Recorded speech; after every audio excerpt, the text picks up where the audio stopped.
সবাইকে স্বাগত জানাচ্ছি পাশকরি পক্ষ থেকে। সম্প্রতি জাতীয় বিশ্ববিদ্যালয় তার প্রথম শ্রেণী স্নাতক সকল বিভাগের জন্য একটি কোর্সকে বাধ্যতামূলক করেছে। সেই কোর্সের নাম হচ্ছে, আমরা সবাই জানি, তথ্য ও যোগাযোগ প্রযুক্তি, আইসিটি এবং কম্পিউটার সিস্টেমের পরিচিতি।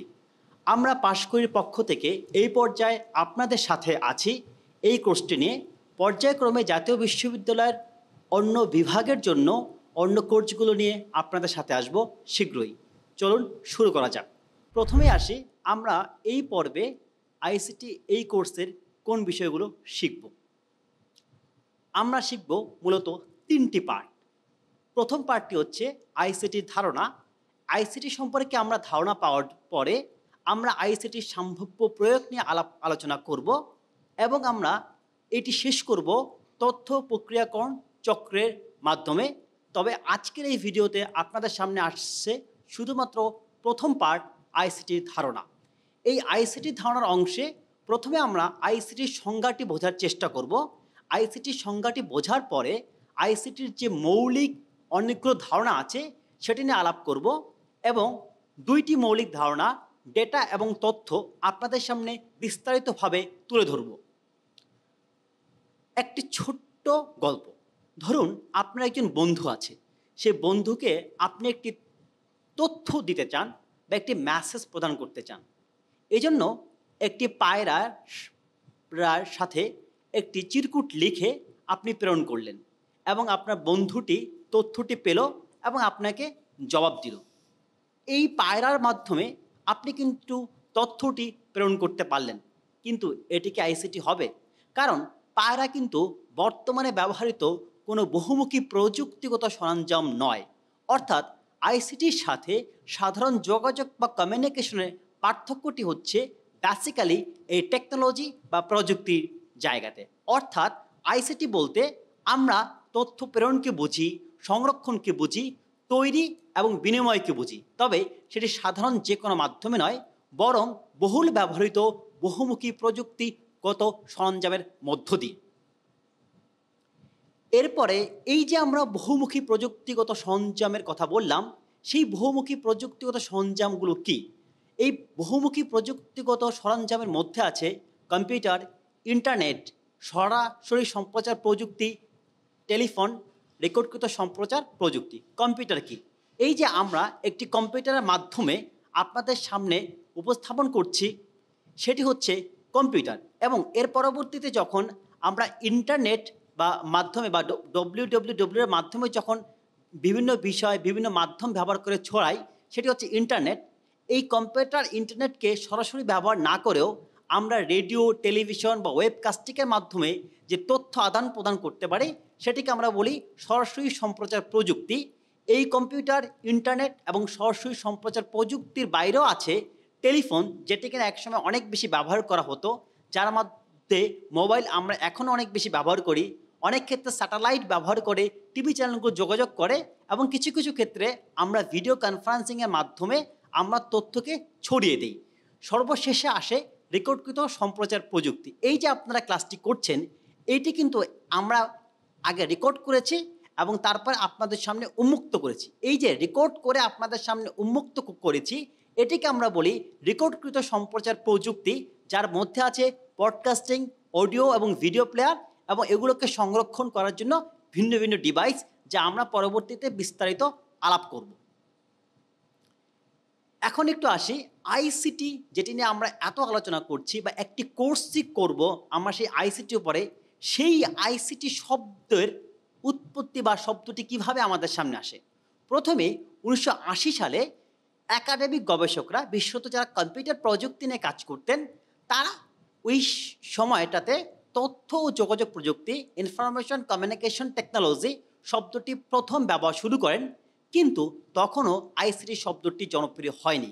কিন্তু এর 17 বছর পরে যুক্তরাজ্য, যাকে আমরা ইউনাইটেড কিংডম বা গ্রেট ব্রিটেন নামে জানি, সেই সরকারের জন্য ডেনিস স্টিভেনসন নামে একজন ভদ্রলোক একটি প্রতিবেদন তৈরি করেন, যে প্রতিবেদনে তিনি আইসিটি শব্দটিকে অনেক বেশি ব্যবহার করেন এবং এই ব্যবহারের মধ্য দিয়েই যুক্তরাজ্য পরবর্তীতে সারা বিশ্বে আইসিটি শব্দ শব্দটি অর্থাৎ এই যে সংক্ষিপ্ত পরিভাষাটি সেটি জনপ্রিয় হয়ে ওঠে।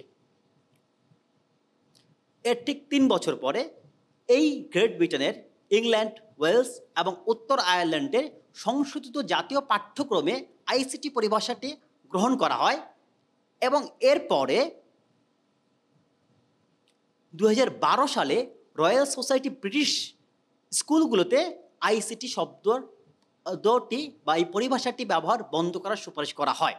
কেন বন্ধ করা হয়? কারণ তখন তারা ভেবেছিল যখন কিনা আইসিটি শব্দটি বারবার ব্যবহার হচ্ছে, তখন কম্পিউটারের বা এই প্রযুক্তির যে প্রোগ্রামিং নামে যে একটি বহুল ব্যবহৃত জায়গাটি আছে সেটি আমাদের সামনে খুব একটা উঠে আসে না, এবং এই জায়গাতে উন্নত দেশের তরুণ প্রজন্মকে কম্পিউটার প্রোগ্রামিংয়ে উৎসাহিত করার জন্য আইসিটি শব্দটির পরিবর্তে জাতীয় পাঠ্যক্রমে কম্পিউটিং শব্দটিকে অনেক বেশি ব্যবহার করা হয়, যাতে করে সেই তরুণ প্রজন্ম কম্পিউটার প্রোগ্রামিংকে বিশেষভাবে অন্তর্ভুক্ত করে। এরপরে আসা যাক আইসিটির মৌলিক ধারণাসমূহ। আইসিটি মৌলিক ধারণাসমূহের সংখ্যা অনেক, এই জন্য আমরা 3টি ভিন্ন ভিন্ন স্লাইডে আলাপ করব। এই যে আইসিটি শব্দটি, এখানে 3টি শব্দ আছে। একটি হচ্ছে ইনফরমেশন, যার বাংলা পরিভাষা হচ্ছে তথ্য। তারপর হচ্ছে সি, কমিউনিকেশন, যার বাংলা পরিভাষা যোগাযোগ, এবং শেষে টেকনোলজি, যার বাংলা পরিভাষা হচ্ছে প্রযুক্তি। এখন যদি আমরা একটু আসি এই যে ইনফরমেশন, এই যে কমিউনিকেশন, এই টেকনোলজি কি, ঠিক তার আগে আমরা যখন কোনো কিছু পাই, যেখান থেকে কোনো তথ্য পাই না, যেমন কাঁচা তথ্য, সংখ্যা এবং চিহ্ন, সেটিকে বলি ডেটা। কিন্তু এই ডেটার যখন একটি অর্থ থাকে তখন তাকে বলি তথ্য। এখন আমার কাছে তথ্য থাকলেই তো হবে না, বরং এই তথ্যকে আমাকে আমার প্রয়োজন অনুযায়ী ছড়িয়ে দিতে হবে। যেমন আমরা শুরুতেই যে পায়রার গল্পটি করেছিলাম, সেই পায়রার মাধ্যমে কিন্তু আমরা বন্ধুর কাছে একটি তথ্য পৌঁছে দিয়েছিলাম। এই যে তথ্য পৌঁছে দেওয়ার যে প্রক্রিয়া, এটাকে আমরা বলছি যোগাযোগ, যেটা মানুষের মাধ্যমে হতে পারে, ডিভাইসের মাধ্যমে হতে পারে। কিন্তু সেখানে যদি আমরা কোনো সরঞ্জাম, সিস্টেম এবং ডিভাইস ব্যবহার না করি, অর্থাৎ যদি কোনো আধুনিক বহুমুখী প্রযুক্তি ব্যবহার না করি, তাহলে আমরা সেটিকে কিন্তু আইসিটি বলতে পারছি না। এখন প্রশ্নটি হচ্ছে, এই যে আইসিটির কথাটি আমরা বললাম, এটি তো এমনিতেই সম্ভব না, বরং এর জন্য দরকার হয় একটি সিস্টেম, যে সিস্টেমে থাকবে হার্ডওয়্যার এবং সফটওয়্যার। এবং এই হার্ডওয়্যার এবং সফটওয়্যার আমার একসাথে থাকার পরে আমি যখন বন্ধুর কাছে এই তথ্যটি ভাগাভাগি করে নিচ্ছি, তখন সেখানে চলে আসে নেটওয়ার্ক নামে আরেকটি সিস্টেম। এখন বন্ধুর সাথে বা আমার অফিসের কলিগের সাথে এই তথ্যটি কিন্তু ভাগাভাগি করতে পারি দুইভাবে। একটা হচ্ছে ইন্টারনেট কানেকশনের মাধ্যমে, এবং আমার যদি ইন্টারনেট কানেকশন না থাকে, আমি অনেক ক্ষেত্রে ব্লুটুথ, শেয়ার নেট ব্যবহার করে কিন্তু তথ্যটি আদান প্রদান করি। আমার ইন্টারনেট কানেকশন না থাকার পরেও আমি যে এই টেকনোলজি ব্যবহার করে তথ্যের আদান প্রদানটি করছি, একে আমরা বলি ইন্টারনেট এবং এক্সটারনেট। এখন যদি একটু পরে আসি, আমরা যখন কম্পিউটার সিস্টেমের কথা বলছিলাম, তখন 2টি শব্দ আপনাদের সামনে আমরা নিয়ে আসছিলাম। প্রথমটি হচ্ছে হার্ডওয়্যার, পরেরটি হচ্ছে সফটওয়্যার। এখন হার্ডওয়্যার কী জিনিস? হার্ডওয়্যার হচ্ছে কম্পিউটারের ওই বিষয়গুলো যা আপনি সরাসরি ধরতে পারেন, যাকে আপনি টাচ করতে পারেন, এবং তার ভৌত উপাদান আছে এবং তার উপস্থিতি আছে। এর মধ্যে আছে CPU, memory, storage, input output device. কিন্তু আপনাকে যদি বলা হয় আপনি কম্পিউটারে কোনো একটা প্রোগ্রাম বা কোনো একটা অ্যাপ্লিকেশনকে আপনি দেখান বা আপনি টাচ করেন বা স্পর্শ করেন, আপনি কিন্তু সেটি করতে পারবেন না। এই যে আমি যাকে অনুভব করতে পারছি কিন্তু টাচ করতে পারছি না, স্পর্শ করতে পারছি না, এটিকে বলছি সফটওয়্যার। এই প্রত্যেকটি বিষয় কোর্সের পরবর্তী মডিউলে আরও বিস্তারিতভাবে আমাদের সামনে আসবে। এরপরে আমরা দ্বিতীয় দফায় আইসিটির মৌলিক ধারণাসমূহের দিকে আসি। প্রথম হচ্ছে ওয়ার্ড প্রসেসিং। ধরুন আপনি একটি চিঠি লিখবেন। চিঠিটি কীভাবে লিখতে পারেন? আপনি চিঠিটি লিখতে পারেন একটি কাগজে, কিন্তু আপনি যদি মনে করেন আপনার মোবাইলে কোনো একটা ওয়ার্ড প্রসেসিং ব্যবহার করে এই চিঠিটি লিখবেন, তখন আপনি ব্যবহার করেন ওয়ার্ড প্রসেসিং, যার কাজ হচ্ছে কোনো একটা ডকুমেন্ট বা নথি তৈরি করা এবং সম্পাদনা করা। এখন কথা হচ্ছে, আপনি তো এখন একটি চিঠি লিখলেন, কিন্তু ধরুন আপনার বাবার একটি দোকান আছে এবং দোকানে প্রত্যেক দিন কিছু ক্রয় করা হয়, কিছু বিক্রয় করা হয়। এটি যখন সারণী আকারে আপনি কম্পিউটারে লিখবেন, তখন সেটিকে বলা হয় স্প্রেডশিট, এবং যেটি কিনা টেবিল এবং সূত্রের ব্যবহার করে ডেটা সংগঠন এবং বিশ্লেষণ। এখন স্প্রেডশিটে আপনি তো মাত্র 30 দিনের কথা লিখলেন, কিন্তু আপনি যদি আপনার বাবার সেই ছোট্ট ব্যবসায়ের 5 বছরের অবস্থা বুঝতে চান, তখন কিন্তু আপনার একটি বড় স্প্রেডশিট দরকার হবে। তখন আমরা ব্যবহার করি একটি স্পেশালাইজড বিষয়, যাকে আমরা বলি ডাটাবেস। অর্থাৎ ডাটাবেস হচ্ছে সংরক্ষিত ও কাঠামোবদ্ধ ডেটা পরিচালনা। এই মুহূর্তে হয়তো ভাবছেন যে আপনি স্ক্রিনে কিছু লেখা দেখছেন। এই স্ক্রিনের লেখাটা তৈরি করা হয়েছে কিভাবে? তৈরি করা হয়েছে একটা প্রেজেন্টেশন টুলসের মাধ্যমে, যাতে করে আমাদের করা আলোচনা আপনি দেখতে পারেন এবং বিষয়গুলো সম্পর্কে আরও স্পষ্ট ধারণা করতে পারেন। পরবর্তীতে আমরা যখন ইনপুট আউটপুট ডিভাইসের আলাপ করব, তখন আপনারা দেখতে পাবেন ইনপুট আউটপুট ডিভাইসের চিত্রগুলো। এই যে আমি একটি টুলস ব্যবহার করে আমার আলোচনা আপনাদের সামনে নিয়ে আসছি, একে বলছি আমরা প্রেজেন্টেশন টুলস। এবং এই প্রেজেন্টেশন টুলসে যখন আমি চিত্র ব্যবহার করি, যখন আমরা অডিও রেকর্ড ব্যবহার করি, অথবা যখন ভিডিও ব্যবহার করি, তখন সেটি হয়ে যায় মাল্টিমিডিয়া। এতক্ষণ তো আমরা চিঠি লেখার গল্পে ছিলাম, আমরা ছিলাম একটি চিঠি ডকুমেন্টটাকে টাইপ করব। কিন্তু আপনি যদি মনে করেন এই চিঠিটি আপনার বন্ধুর কাছে পৌঁছে দিবেন কোনো মেসেজের মাধ্যমে বা কোনো মেইলের মাধ্যমে, তখন সেটিকে আমরা বলি ইমেইল আর মেসেজিং। অর্থাৎ আপনি আপনার তথ্য যখন ডিজিটাল যোগাযোগ সরঞ্জামের মাধ্যমে আদান প্রদান করছেন, তখন তাকে বলছি আমরা ইমেইল ও মেসেজিং। এরপরেরটা একটু কঠিন, ক্লাউড কম্পিউটিং। আমাদের কম্পিউটারে একটা নির্দিষ্ট পরিমাণ ক্ষমতা থাকে, যে ক্ষমতার তার বেশি আমরা সেখান থেকে কাজ করতে পারি না। এই জায়গা থেকে আমাদের সামনে একটি ধারণা আসছে, সেটা হচ্ছে ক্লাউড কম্পিউটিং। মানে আমি অনলাইনে ডেটা রাখতে পারবো, অ্যাপ্লিকেশন রাখতে পারবো এবং অনলাইনে বসেই কাজ করতে পারবো। এজন্য ওই অনলাইনে থাকা অ্যাপ্লিকেশন ডেটা আমার কম্পিউটারে আলাদা করে ইনস্টল করতে হবে না। এই যে আমি অনলাইন থেকেই কাজটি করতে পারছি, একে বলছি ক্লাউড কম্পিউটিং। এই পর্বের শেষ 3টি বিষয় হচ্ছে 3টি ই। একটি হচ্ছে ই লার্নিং, একটি ই কমার্স এবং শেষ ই হচ্ছে ই গভর্নেন্স। এই যে আপনি শিক্ষণ প্রক্রিয়ার মাধ্যমে, অথবা আপনি যে এটি দেখে দেখে আইসিটি কোর্সটি শিখছেন, এর মাধ্যমে আপনি কিন্তু আমার সরাসরি সংস্পর্শে আছেন নাই। আপনি আপনার মোবাইল, আপনি আপনার ল্যাপটপ, আপনি আপনার ট্যাব ব্যবহার করে আপনি কিন্তু কোর্সটি সম্পর্কে ধারণা লাভ করছেন এবং শিখছেন। এই যে ডিজিটাল প্রযুক্তির মাধ্যমে আমি আপনাদেরকে শিক্ষা দান করছি এবং আপনি শিক্ষা গ্রহণ করছেন, একে আমরা বলি ই লার্নিং। ধরুন আপনি সকালবেলা প্রত্যেক দিন বাজারে যেতে বিরক্ত হন, অথবা আপনি কোনো জামা কাপড় বা কোনো কিছু ক্রয় করার জন্য বাজারে যেতে আপনি বিরক্ত হন, তখন আপনি কি করেন? একটা ই কমার্স সাইটে লগ ইন করেন, সেখান থেকে আপনি অর্ডার দেন। অথবা ধরেন উদাহরণ হিসেবে বলতে পারি, আপনি হয়তো দারাজের একটা ওয়েবসাইটে যান, সেখানে আপনি অর্ডার দেন এবং তারা আপনার নির্দিষ্ট টাকার বিনিময়ে আপনাকে আপনার কাঙ্ক্ষিত দ্রব্য বা সেবাটি আপনার কাছে পৌঁছে দেয়। এই যে অনলাইনে আপনি কিছু কিনতে পারছেন এবং কোনো না কোনো ব্যক্তি বা প্রতিষ্ঠান আপনার কাছে বিক্রি করতে পারছে, এই জন্য আপনাদের দুইজনকে সরাসরি কোনো সংস্পর্শ বা দেখার বা কোনো ধরনের জানাশোনার কোনো প্রয়োজন নাই। এটিকে বলি ই কমার্স। আপনাদের অনেকেরই হয়তো পাসপোর্ট আছে, অথবা অনেকে হয়তো পাসপোর্ট করবেন। এই পাসপোর্ট করার জন্য আপনাদেরকে কিন্তু অনলাইনে একটি ফর্ম ফিল আপের অপশনটি আছে। আপনি যদি সেন্টারে না যেয়ে অনলাইন থেকে ফর্মটি ফিল আপ করে সেন্টারে যে জমা দেন, তাহলে আপনি কি করছেন? আপনি সরকারি একটি সেবা পাচ্ছেন অনলাইনের মাধ্যমে।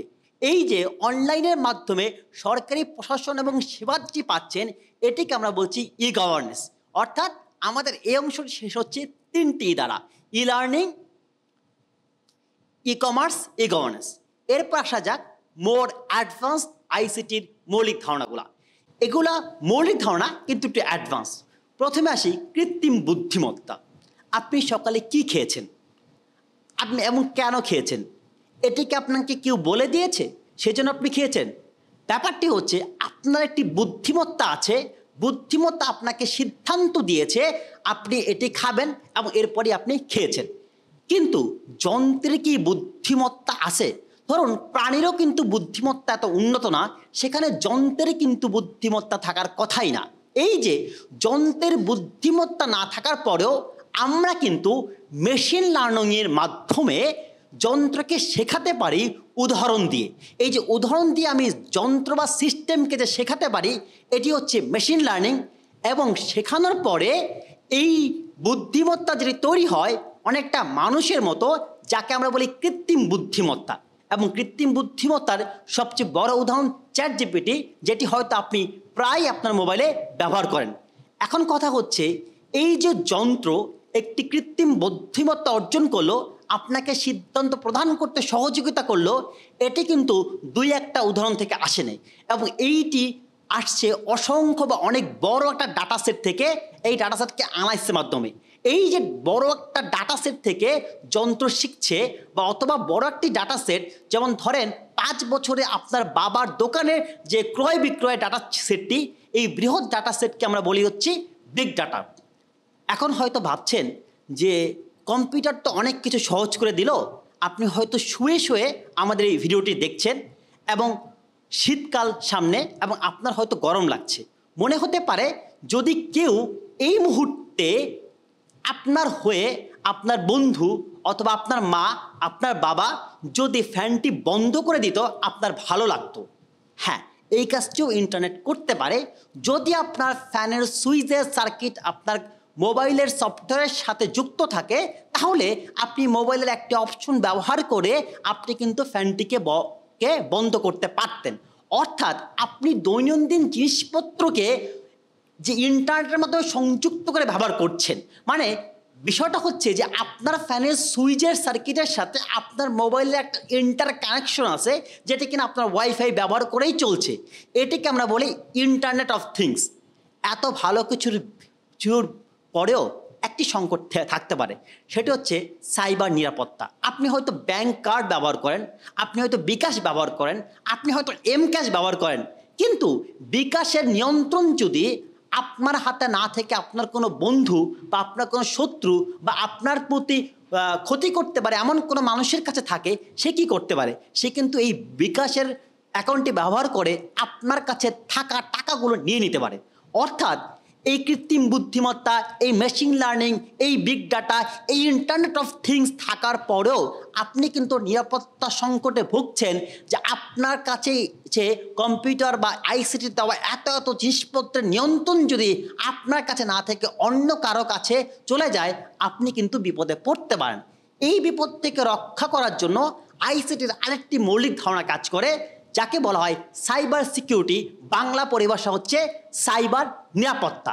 এই সাইবার নিরাপত্তা আপনার তথ্যে অন্যের অযাচিত প্রবেশকে বিনষ্ট করে, যাতে করে আপনার সিস্টেম, নেটওয়ার্ক এবং ডাটা সুরক্ষিত থাকে। এখন আপনি যদি একটু স্ক্রিনে থেকে আরেকবার তাকান, আপনি কি দেখছেন? আপনি দেখছেন শুধুমাত্র একটি ছবি। আচ্ছা, এই ছবিটি মাধ্যমে কিন্তু আপনি বাস্তবতার একটা ফিলিং পাচ্ছেন না। এই জায়গা থেকে আইসিটির আরেকটা অ্যাডভান্স জায়গা হচ্ছে, বা অ্যাডভান্স মৌলিক ধারণা হচ্ছে, সেটা হচ্ছে ভার্চুয়াল রিয়ালিটি, বিআর বা অগমেন্টেড রিয়ালিটি, এআর। এটি হচ্ছে আপনার এই জায়গাটাকে এত বেশি ক্লিয়ার করে, যাতে করে আপনি দেখলে আপনার কাছে মনে হবে আপনি তার ভিতরেই আছেন। এই যে আমরা বিভিন্ন সিনেমাতে 3D মুভিগুলো দেখি, সেই 3D মুভিগুলা অথবা যে 3D গেম শো আছে, সেগুলো বেসিক্যালি এই ভার্চুয়াল রিয়ালিটি, বিআর ও অগমেন্টেড রিয়ালিটি, এআরকে ব্যবহার করে। এর পরবর্তীতে আপনি যে বিকাশের মাধ্যমে লেনদেনটি করছেন, এর বাইরেও পৃথিবী কিন্তু ক্রিপ্টোকারেন্সি বা আরও জটিল লেনদেন করে, যেখানে কে টাকা পাঠাচ্ছে, কাকে টাকা পাঠাচ্ছে, কে কার সাথে লেনদেন করছে, এটি গোপন থাকে। এই যে গোপন রাখার যে প্রযুক্তি, এই প্রযুক্তিকে বলা হচ্ছে ব্লকচেন টেকনোলজি। সবার শেষে আপনি হয়তো ভাবছেন যে আপনি যে মোবাইল ডিভাইস দিয়ে আমার এই ভিডিওটি দেখছেন, অথবা আপনি যে ল্যাপটপ দিয়ে এই ভিডিওটি দেখছেন, আপনার 3G কানেকশন 2G কানেকশনের কারণে এটি বাফারিং করতে পারে। এই ক্ষেত্রে যদি আপনি এই মোবাইল ইন্টারনেটের যদি পরবর্তী ভার্সন, যেটাকে বলা হয় 5G প্রযুক্তি, আপনি ব্যবহার করেন, তাহলে কিন্তু বাফারিংয়ের কোনো সম্ভাবনাই থাকবে না। এই যে ইন্টারনেট কানেকশনের স্পিডটা বাড়ানোর জন্য আমরা যে অ্যাডভান্স প্রযুক্তি ব্যবহার করার একটা সম্ভাবনার দিকে এগিয়ে যাচ্ছি, এই সম্ভাবনা বা এই প্রযুক্তির নাম হচ্ছে 5G প্রযুক্তি। আমরা আপনাদেরকে কথা দিয়েছিলাম যে ডাটা এবং তথ্য নিয়ে আমরা একটু বিস্তারিত আলাপ করব। প্রথমেই আসি, ডাটা কি? ডাটা হচ্ছে কাঁচা তথ্য, সংখ্যা, প্রতীক। অর্থাৎ যে কোনো কিছু হতে পারে, কিন্তু একটা হতে পারে না। কি হতে পারে না? এই ডাটা থেকে আপনি কোনো অর্থ পাবেন না। যতক্ষণ না পর্যন্ত আপনি অর্থ না পাচ্ছেন, যতক্ষণ না পর্যন্ত এখান থেকে আপনি কোনো ইনসাইট না পাচ্ছেন, ততক্ষণ পর্যন্ত এটি হচ্ছে ডাটা। এখন ধরি দুইজন মানুষ, হাসনাত, আব্দুল্লাহ, দুটি সংখ্যা 18, 20। এখন প্রশ্ন হচ্ছে, এই হাসনাত কি? আপনি বুঝতে পারছেন একটি মানুষের নাম। আব্দুল্লাহ কি? আপনি বুঝতে পারছেন একজন মানুষের নাম। 18 কি? কেজি না বয়স না টন? 20 কি? দৈর্ঘ্য, প্রস্থ না উচ্চতা? আপনি কিছুই বুঝতে পারছেন না, কিন্তু আপনি বুঝতে পারছেন আপনার কাছে আছে দুইটি নাম, দুইটি সংখ্যা, এবং আপনি যেহেতু অর্থ পাচ্ছেন না, এই দুইটি নাম, এই দুইটি সংখ্যা হচ্ছে ডাটা। এখন যদি আসি, এই হাসনাত বললাম ভালো ছেলে, আব্দুল্লাহ খারাপ ছেলে। এখন যদি আপনি বলেন ভালো, কয় কেজি ভালো, কয় লিটার ভালো, আপনি কিন্তু প্রশ্ন করতে পারছেন না, কিন্তু আপনি বলছেন ভালো।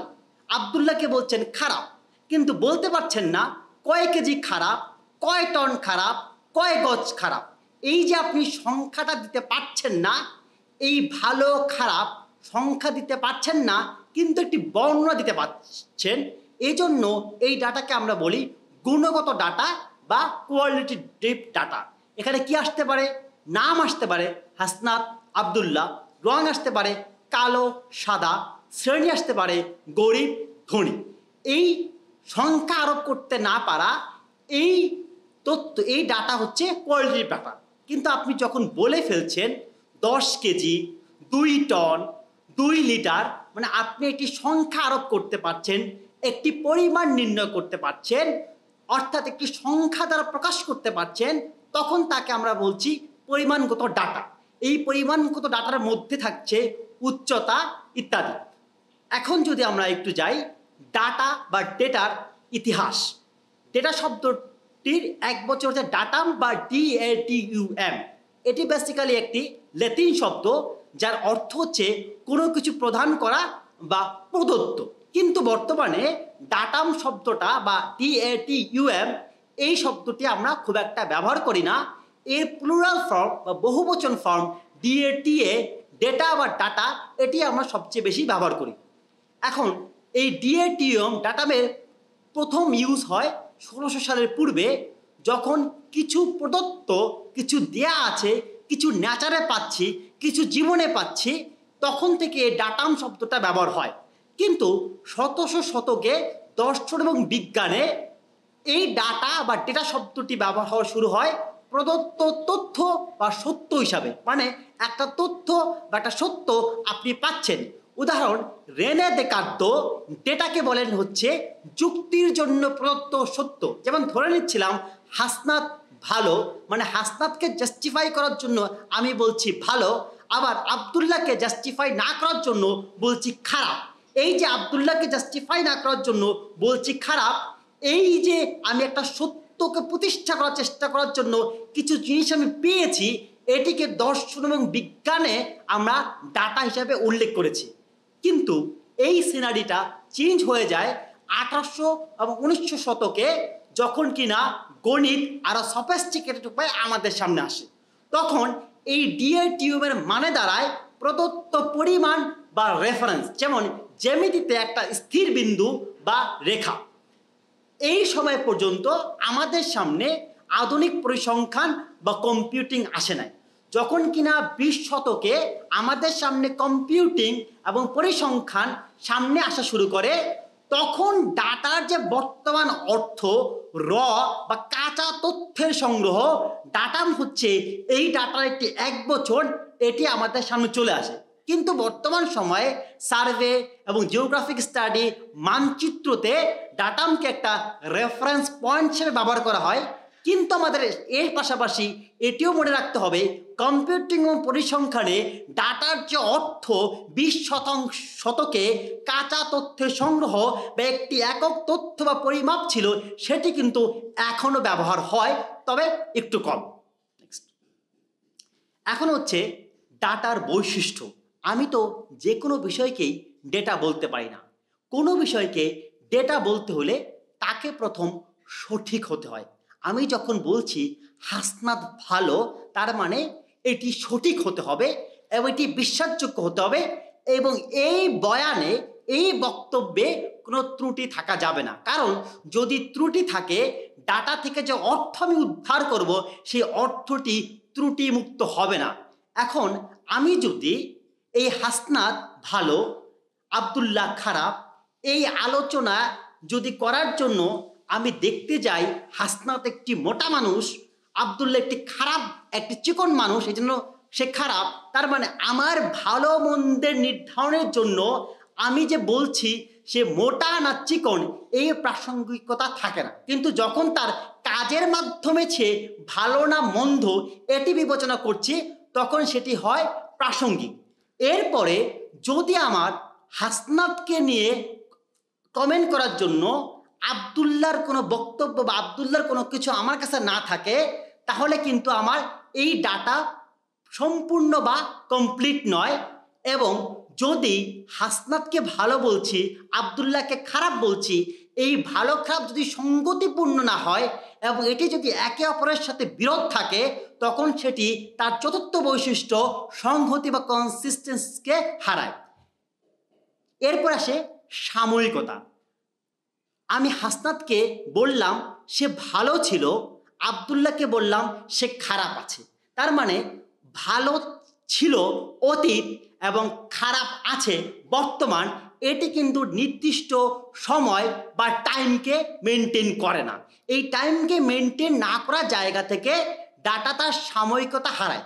আমি যদি হাসনাত এবং আব্দুল্লাহ দুইজন ব্যক্তিকে তুলনা করতে যাই, তাহলে আমার নির্দিষ্ট সময়ের বিষয় সামনে নিয়ে আসবে। যদি না আসে তাহলে কি হবে? তাহলে ডাটা তার সাময়িকতা হারাবে। এখন কথাটা হচ্ছে, আমি তার ভালো মন্দের নিরূপণের জন্য আমি কি ওজনকে বিবেচনা আনতে পারি? পারি না। তার মানে এটি হচ্ছে সেই ভালো মন্দের বিবেচনাকে বৈধতা দেয় না। অর্থাৎ ডাটাকে হতে হবে ভ্যালিড বা বৈধ। এখন কথা হচ্ছে, এই যে আপনি ভালো মন্দ বলছেন, এটি কিন্তু আপনার সহজে পুনরুদ্ধারযোগ্য, বোঝার উপযোগ্য এবং ব্যবহারযোগ্য হতে হবে। এই জায়গা থেকে ডাটার আরেকটি বৈশিষ্ট্য পাই, সেটা হচ্ছে অ্যাক্সেসিবিলিটি এবং প্রাপ্যতা। শেষ তিনটি হচ্ছে অদ্বিতীয়তা, বিশ্বাসযোগ্যতা, স্পষ্টতা। অদ্বিতীয়তা বা ইউনিকনেস হচ্ছে একটি ডাটা একবারই থাকবে, সেটি দুইবার থাকবে না। অর্থাৎ আমরা সেখানে কোনো ধরনের অপ্রয়োজনীয় পুনরাবৃত্তি এড়িয়ে চলব।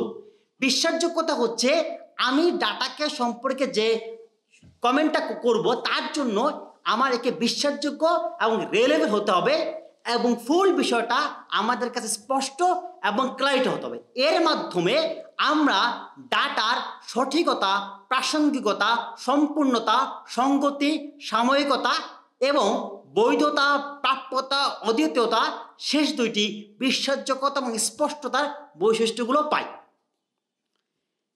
এখন আমরা বলেছিলাম ডাটা এবং তথ্য নিয়ে বিস্তারিত আলাপ করব। ডাটার আলাপটি শেষ হলো, তথ্যের আলাপটি শুরু হলো। তথ্য হচ্ছে ডাটার উপরে দাঁড়িয়ে থাকা প্রক্রিয়াজাত, সংগঠিত, কাঠামোবদ্ধ এবং প্রাসঙ্গিক প্রেক্ষাপট প্রদান করবে, যাতে করে এটি একটি অর্থ বহন করবে। যদি অর্থ বহন না করে, কোনো অর্থ যদি আমি সেখান থেকে উদ্ধার করতে না পারি, সেটিকে ব্যবহার করতে না পারি সেই অর্থকে, তাহলে সেটি কোনোভাবেই তথ্য হবে না, সেটি কিন্তু ডেটাই রয়ে যাবে। এখন তার মানে এই ডেটা, এই তথ্যের বৈশিষ্ট্য কি দাঁড়াচ্ছে? প্রথমত প্রক্রিয়াজাত, সংগঠিত এবং অর্থবহ। দ্বিতীয়ত এটি নির্দিষ্ট অর্থ, উদ্দেশ্য বা জ্ঞান প্রদান করবে। এই যে আমি প্রক্রিয়াজাত করলাম, সংগঠিত করলাম, অর্থবহ করলাম, যাতে করে নির্দিষ্ট তথ্য বা উদ্দেশ্যে জ্ঞান প্রদান করতে পারে, এটি আমাদের তথ্যভিত্তিক একটি সিদ্ধান্ত গ্রহণে সক্ষম করে। এই যে আমরা এতক্ষণ হাসনাত এবং আবদুল্লাহর কথা বললাম, আমরা হাসনাত আবদুল্লাহ দুটি নাম পেয়েছিলাম। এখন আপনাদের সামনে আসলো যে দুটি সংখ্যা ছিল, একটি হচ্ছে 18 আর একটি হচ্ছে 20। 18 হচ্ছে হাসনাতের বয়স আর আবদুল্লাহর বয়স হচ্ছে 20। এখন আমি কি বলতে পারি? বলতে পারি হাসনাতের বয়স 18, আবদুল্লাহর বয়স হচ্ছে 20 এবং আবদুল্লাহ হাসনাতের থেকে 2 বছরের বড়, আবদুল্লাহ সিনিয়র, হাসনাত জুনিয়র। এই যে আমি যখন ডাটাকে এইভাবে সাজালাম, এর মাধ্যমে আমি সেখান থেকে বেশ কিছু তথ্য পেলাম। তার মানে এটি এখন আর ডাটা নয়, এটি এখন বর্তমানে তথ্য বা ইনফরমেশন। আমরা এতক্ষণ ডাটার আলাপে ছিলাম, তথ্যের আলোচনায় ছিলাম। এখন একটা পরীক্ষার জন্য একটা গুরুত্বপূর্ণ প্রশ্ন প্রায়শই আসে বা আসতে পারে, সেটি হচ্ছে ডাটা ও তথ্যের পার্থক্য। এই ডাটা ও তথ্যের পার্থক্য আমরা একটা টেবিল আকারে দেখব, যাতে করে আমরা পার্থক্যটি সহজে মনে রাখতে পারি। প্রথমেই আসি সংজ্ঞার জায়গাতে। ডাটা হচ্ছে কাঁচা তথ্য, সংখ্যা, চিহ্ন, যা ইচ্ছা তাই। কিন্তু এর একটা বৈশিষ্ট্য থাকা যাবে না, সেটি হচ্ছে এটি প্রক্রিয়াজাত হবে না, সুতরাং এটি নিজে কোনো অর্থ বহন করবে না। কিন্তু যখনই এই কাঁচা তথ্য, সংখ্যা, চিহ্ন বা মান প্রক্রিয়াজাত করা হয়, সংগঠিত হয়, কাঠামোবদ্ধ হয়, তখন সেটি আর ডেটা থাকে না, তখন সেটি হয়ে যায় তথ্য। তাহলে চলুন দেখি এই ডাটা ও তথ্যের প্রকৃতি বা নেচার কি। সংজ্ঞা থেকেই দেখতে পাই, প্রকৃতি হচ্ছে, ডাটার প্রকৃতি হচ্ছে সংগঠিত নয়, প্রক্রিয়াজাতকৃত নয় এবং এটি যে কোনো আকারে হতে পারে, সংখ্যা, লেখা, ছবি, অডিও। কিন্তু একটা বিষয় থাকতে পারবে না, সেটি হচ্ছে অর্থ। যখনই এই সংখ্যা, লেখা, ছবি ও অডিওকে আমরা সংগঠিত, কাঠামোবদ্ধ, ব্যাখ্যাত্মক, প্রাসঙ্গিক করলাম এবং যাতে করে এখান থেকে একটি অর্থ পাই, তখন সেটি আর ডাটা না, তখন সেটি হচ্ছে তথ্য।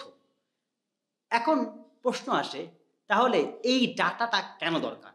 ডাটাটা কাজ করে একটি ইনপুট হিসাবে, যাতে করে প্রক্রিয়াকরণ করা সম্ভব হয়। কিন্তু যখনই প্রক্রিয়াকরণ করার পরে আউটপুট হিসাবে আমাদের সামনে চলে আসে, যা একটি বোঝাপড়া বা সিদ্ধান্ত গ্রহণে সহযোগিতা করে, তখন সেটি তথ্য। অর্থাৎ ডাটার উদ্দেশ্য হচ্ছে ইনপুট হিসাবে প্রক্রিয়াকরণের জন্য ব্যবহৃত হওয়া, আর তথ্যের উদ্দেশ্য হচ্ছে এখান থেকে একটি অর্থ বা মিনিং আউটপুট হিসাবে সামনে আসা। একটা ছোট্ট উদাহরণে যাই। স্ক্রিনে 4টি সংখ্যা আছে, 2025, 150, 200 এবং 75। এই 4টি সংখ্যা দ্বারা আমরা কিছু বুঝতে পারবো না। যখন এটিকে আমি এইভাবে প্রক্রিয়াজাত করি, 2025 সালে 200 জন শিক্ষার্থীদের মধ্যে 150 জন আইসিটি পরীক্ষায় উত্তীর্ণ হয়েছে, অর্থাৎ সেখানে পাশের হার বা কৃতকার্যতার হার 75%।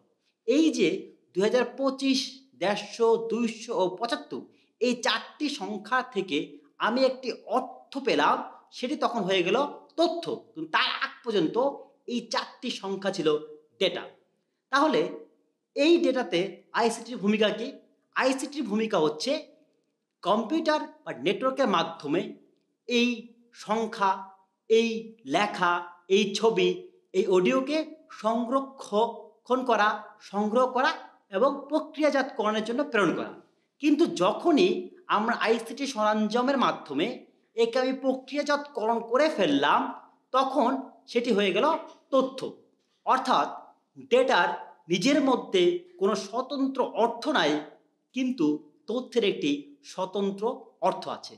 আর এর মাধ্যমে আমরা শেষ করছি আমাদের আজকের আলোচনা বা আজকের পাঠ। পরবর্তীতে আমরা দ্বিতীয় পাঠ নিয়ে আপনাদের সামনে আসব এবং আমাদের পাশে থাকার জন্য আপনাদেরকে অসংখ্য ধন্যবাদ।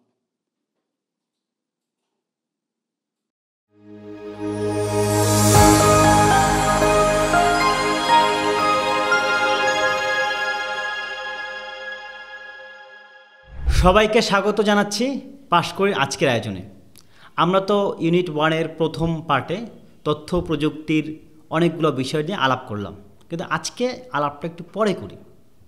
এই যে আমাকে আপনার স্ক্রিনে দেখছেন, আমার ছোট্ট একটা পরিচয় দিই। আমার নাম রফিক ইসলাম, তেজগাঁও কলেজে অর্থনীতি পড়াই। আচ্ছা, অর্থনীতি পড়াইতে এসে হুট করে কেন আইসিটির জন্য এই শিক্ষামূলক কন্টেন্টটা বানানো শুরু করলাম, তার পিছনে আছে ছোট্ট একটা হতাশার গল্প। আমি তেজগাঁও কলেজে জয়েন করার আগে আমি বিভিন্ন জাতীয় বা আন্তর্জাতিক সংস্থায় গবেষণার কাজ করেছি এবং বেসিক্যালি সমাজের তৃণমূল মানুষের উন্নয়ন নিয়ে কাজ করেছি। এবং উন্নয়ন নিয়ে কাজ করার পরে যখন কলেজে আসলাম, তখন একটা বিষয় আমাকে খুব পীড়া দিয়েছে যে হয়তো ঢাকা শহর বা বড় বড় মেট্রোপলিটন কলেজগুলোতে একটা ভালো এডুকেশন ইনফ্রাস্ট্রাকচার আছে, কিন্তু প্রত্যন্ত অঞ্চল অথবা যারা রেগুলার ক্লাস করতে পারে না তাদের ক্ষেত্রে হয়তো এটা নাই। এই তৃণমূল মানুষদের নিয়ে কাজ করতে যে তখন আমার কাছে মনে হয়েছে যে নিজের নৈতিক দায়বদ্ধতার জায়গা থেকে কিছু একটা করি, আর এই কিছু একটাই হয়তো আপনাদেরকে পাশ করানোর জন্য, অথবা ধরেন আপনাদেরকে একটা ভালো ফলাফল নিয়ে আসার জন্য। একটা বিষয় মাথায় রাখবেন, আপনি হয়তো আপনার কলেজ নিয়ে অনেক বেশি ডিমোটিভেশনে ভোগেন। হয়তো বড় কোনো বিশ্ববিদ্যালয়ে, বড় কোনো শিক্ষা প্রতিষ্ঠানে, উন্নত ইনফ্রাস্ট্রাকচারে আপনি সুযোগ পান না, তাই হয়তো এখানে আপনি আসছেন। কিন্তু এতটুকু কিন্তু মাথায় রাখা দরকার, আপনি যেখানে পড়ছেন বা যে কলেজে পড়ছেন সেটা যে বিশ্ববিদ্যালয়ের অধীনে, সেটা কিন্তু বিশ্বের সবচেয়ে বড় বিশ্ববিদ্যালয়, যেটা অফলাইনে। এই প্রাউডটুকু ধরে রেখে আমরা না হয় আমাদের নিজেদের জন্য নিজেরা সামনে আগাই, আর এই সামনে আগানোর জন্য যত ধরনের সহযোগিতা আপনাদের দরকার সেই সহযোগিতা আমরা একে একে এই পাশ করিতে নিয়ে আসব, যাতে করে আপনারা সামনে আসতে পারেন। আমি হয়তো কলেজে পড়াই 200-150 ছাত্রকে, কিন্তু পাশ করি হয়তো এই 30 লক্ষ ছাত্রকে পড়ানোর একটা সুযোগ আমাকে দিচ্ছে। এই জন্যই আমাদের পাশ করে যাত্রা শুরু। অনেক কথা হয়েছে, চলুন আবার পড়তে বসি। প্রথমে পড়েছিলাম আইসিটির ধারণা। এখন দেখি এই যে আইসিটির ধারণার কথা আমরা বললাম, সেই ধারণার প্রয়োগটা হয় কীভাবে। শুরু করা যাক প্রয়োগটা বুঝবো আমরা দুইটা জায়গাতে, তিনটা জায়গা থেকে। প্রথমত হচ্ছে এই আইসিটির প্রভাবটা কী, তো সুবিধা কী, অসুবিধা কী। এখন আপনি হয়তো হুট করে এখানে এসে ভাবছেন যে এই আইসিটির যে প্রভাবটা, এই আইসিটির যে প্রভাবটা, এইটা হয়তো ধরেন আপনার কোনো জীবনে নাই। মানে আপনি হয়তো মনে করছেন যে আইসিটিটা এই কারণেই পড়ছেন যাতে করে আপনি পরীক্ষা দিবেন, আপনি পাস করবেন, অথবা ধরেন আপনি 80 মার্ক পাবেন, অথবা 50 মার্ক পাবেন, 60 মার্ক পাবেন। থামেন। কারণ কি, এই আইসিটি শুধুমাত্র আপনার ফার্স্ট ইয়ারের অথবা সেকেন্ড ইয়ারের একটা সিঙ্গেল কোর্স না। এই আইসিটির এই ভিত্তিকে নিয়ে আপনি যদি সামনে আগাতে পারেন, তাহলে হয়তো আপনার কেরিয়ার নিয়ে আপনাকে ভাবতে হবে না, কেরিয়ার হয়তো আপনাকে নিয়ে ভাববে তাকে ধরে রাখা যায় কি না। এই জন্য আমরা একদম শেষ ভাগে দেখব আইসিটি শিক্ষাটা যদি আপনার ভিতরে প্র্যাকটিক্যালি এমবেডেড থাকে এবং আপনি যদি সামনে এগিয়ে যান, তাহলে আপনি কেরিয়ারে কি করতে পারবেন। চলেন এবার একটু আইসিটির প্রভাবে যাই। আচ্ছা, এখন আপনি ধরেন আমার এই ভিডিওটি দেখছেন। আচ্ছা, এই ভিডিওটি আপনি যে দেখছেন, আমি কিন্তু আপনাকে দেখছি না। অথবা হয়তো আমাদের এডিটর মহাশয় অনেক দয়া করে আমার ছবিটা রেখেছেন, তাই হয়তো আপনি আমার ছবিটা দেখছেন। কিন্তু আমি যদি এরকম কয়েক লাখ ছাত্রকে দেখতে যেতাম, তাহলে হয়তো আমাকে প্রতি 24 ঘন্টায় 24 ঘন্টাও যদি পড়াইতাম, তাহলে হয়তো এই 30 লক্ষ মানুষকে, অথবা 3 লক্ষ মানুষ যারা ফার্স্ট ইয়ারে আছো তোমাদেরকে হয়তো আমি পড়াইতে পারতাম না। তার মানে আইসিটি আমাকে সুযোগ করে দিছে তোমাদেরকে শিক্ষাটা দেওয়ার। শুধুমাত্র তাই না, এইটাকেও বিস্তারিত আসবে। এই যে সমাজের কিছু কিন্তু গুণগত পরিবর্তন হচ্ছে, কেন? আইসিটির কারণে। শুধুমাত্র সমাজ না, আমার অর্থনীতিতেও কিন্তু তার একটা প্রভাব ক্রমান্বয়ে আমাদের সামনে আসছে। এই শিক্ষা, এই সমাজ এবং অর্থনীতিতে ক্রমাগত আইসিটি প্রভাব রেখেই যাচ্ছে। এখন আসি শিক্ষায় আইসিটির প্রভাবটা কীরকম। দেখেন, তোমাদের কাছে হয়তো আমার এই ভিডিওটা ভালো নাও লাগতে পারে, অথবা ভালো লাগতেও পারে, অথবা কালকে পরীক্ষা আজকে একটু দেখে পাশ করা যায় কিনা। যেভাবেই তুমি দেখছো না কেন, তুমি কিন্তু পরীক্ষার আগে একটা লেকচার বা একটা আলাপ শোনার সুযোগ পাচ্ছ। যদি তোমার সামনে মোবাইলটা না থাকতো, যদি তোমার সামনে ল্যাপটপটা না থাকতো, তাহলে কিন্তু তুমি এটি পারতে না। এখন ধরো তুমি এই শিক্ষাটা গ্রহণ করার পরে তোমার কাছে মনে হচ্ছে কি যে তুমি আরেকটু ভালোভাবে শিখতে চাও। ধরো তোমার কাছে মনে হচ্ছে যে তথ্য প্রক্রিয়াকরণ চক্রে যে সংজ্ঞাটা আমি দেখলাম, সেই সংজ্ঞার চেয়ে একটা ভালো সংজ্ঞা তোমার লাগবে। তুমি কি করবে? তোমার লাইব্রেরিতে 20টা বই দেখবে? না, তুমি জেনারেশন জেড, তুমি এই কাজ হয়তো করবে না। তুমি জেন জেড, তুমি হয়তো এখনই গুগল ক্রোমে সার্চ দিবে, অনেকগুলো সংখ্যা পাবে। মানে তুমি চাইলে তোমার শেখাটাকে তোমার জন্য ব্যক্তিকেন্দ্রিক করতে পারো, এবং এই ব্যক্তিকেন্দ্রিক করতে যেয়ে তুমি অনেকগুলো সোর্সে রিসোর্স একটা অ্যাক্সেস তৈরি করতে পারো। আচ্ছা, যখন তুমি উন্নত শিক্ষাটা পাচ্ছ এবং শিক্ষাটা ব্যক্তির জন্য আলাদা করে ফেলতে পারছো এবং বিভিন্ন জায়গায় অ্যাক্সেস গ্রহণ করতে পারছো, তুমি যদি এই মোমেন্টে যদি ধরি এই যে পটুয়াখালীর গলাচিপাতে বসে তুমি চাইলে এমআইটির একটা কোর্স দেখতে পারো, তুমি নিজেকে কম্পেয়ার করতে পারো হার্ভার্ড ইউনিভার্সিটির ছাত্ররা কী শিখছে, তুমি কি শিখছো না। এই যে তোমার একটা ভবিষ্যৎ দেখার একটা প্রবণতা, এই যে তুমি দেখতে চাচ্ছ অন্য ভালো বিশ্ববিদ্যালয় কী শেখাচ্ছে, অথবা ভবিষ্যতে তুমি কি শুধু MS ওয়ার্ড নিয়ে থাকবে, নাকি তুমি আরও ভবিষ্যতে পাইথন, ফরট্রান আরও অনেক কিছুতে যাবে। এই ভবিষ্যৎমুখী দৃষ্টিভঙ্গি তুমি পেতে যদি তুমি এই মোমেন্টে তোমার কাছে এই আইসিটির অ্যাক্সেসটা না থাকতো, তার মানে আইসিটি তোমাকে একটা ভবিষ্যৎমুখী দৃষ্টিভঙ্গি দিচ্ছে। এরপরে যাই সমাজে আইসিটির প্রভাব। আচ্ছা, ধরো তোমার বান্ধবীকে জিজ্ঞাসা করতে চাচ্ছ আগামীকাল তোমার সাথে দেখা করতে আসবে কি আসবে না, তুমি কি করবে? তুমি একটা ছেলেকে বলবে যে বাবা তোমাকে একটা চিপস কিনে দিচ্ছি, আমার হাতে একটা চিরকুট আছে, এই চিরকুটটা চিপসের বিনিময়ে আমার বান্ধবীকে দিয়ে আসো। এরপরে দেখা যাবে বান্ধবীর বাবার কাছে তোমার এই চিরকুটটা পড়বে, এরপরে কি হতে পারে তুমি ভেবে নাও, আমি আর না ভাবি। তুমি কিন্তু এটা করো না। তুমি তোমার বান্ধবীকে হোয়াটসঅ্যাপে একটা মেসেজ করে দাও, মেসেঞ্জারে একটা মেসেজ করে যাও, দোস্ত কালকে কি দেখা করবি আমার সাথে। এটা কিন্তু তোমার বাবা করতে পারতেন না, এটা কিন্তু তোমার পূর্বসূরিরা করতে পারতেন না। মানে তোমার যোগাযোগটা কিন্তু তোমার যে আগের জেনারেশন তার চেয়ে অনেক বেশি বেটার। নাগরিক অংশগ্রহণ বৃদ্ধি। ঠিক এই ভিডিওটা যখন শ্যুট করছি তার আগে যখন জুলাই বিপ্লব হলো, জুলাই বিপ্লব কি চিঠি দ্বারা হয়েছিল? পায়রার ভিতরে আমি পায়রার সাথে পায়রার পায়ে চিঠি বেঁধে দিয়ে কি জুলাই বিপ্লবের র্যালিতে আন্দোলনে অংশগ্রহণ কথা কি তোমাকে বলেছিল, নাকি মেসেঞ্জার গ্রুপে তুমি আহ্বানটি পেয়েছিলে?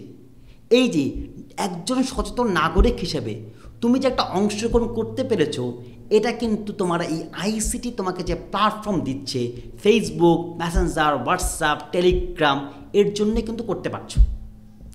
ধরো ঠিক এই সময় তুমি কোথায় আছো? তুমি আছো ঠিক এই পটুয়াখালীর গলাচিপাতে। এখন পটুয়াখালীর গলাচিপাতে আছো, এই সময় হুট করে শুনতে পেলে গাইবান্ধার গরুতে অ্যানথ্রাক্স ধরা পড়েছে। এখন এই অ্যানথ্রাক্স তো ছড়িয়ে পড়তে পারে না? তুমি কি এই তথ্য যদি চিঠির মাধ্যমে পেতে তুমি কি সাবধান হতে পারতে না? অথবা যদি তোমার এই গলাচিপাতে বসে, অথবা জামালপুরের সরিষাবাড়িতে বসে, অথবা গাইবান্ধার কোনো চরে বসে, অথবা ঢাকার দোহারে বসে একজন উন্নত স্বাস্থ্য পরামর্শ পাওয়ার জন্য তুমি কিন্তু ভিডিও কলের মাধ্যমে ঢাকা মেডিকেল কলেজের একজন বিশেষজ্ঞের সহযোগিতা নিতে পারছো। এটি কিন্তু তোমার পূর্বসূরিরা পারেন নাই। তারা কি করছেন? তারা ঢাকায় আসতেন, আসার পরে ডাক্তারের ভিজিটের জন্য ওয়েট করতেন, ঘুরতেন, তারপরে তারা সেই সেবাটা নিতেন, এবং এই ক্ষেত্রে একটা অনেক বড় সময় চলে যেত, যেটা কিন্তু তোমাদের লাগছে না। আর সামাজিক সংগতির কথা কি বলবো।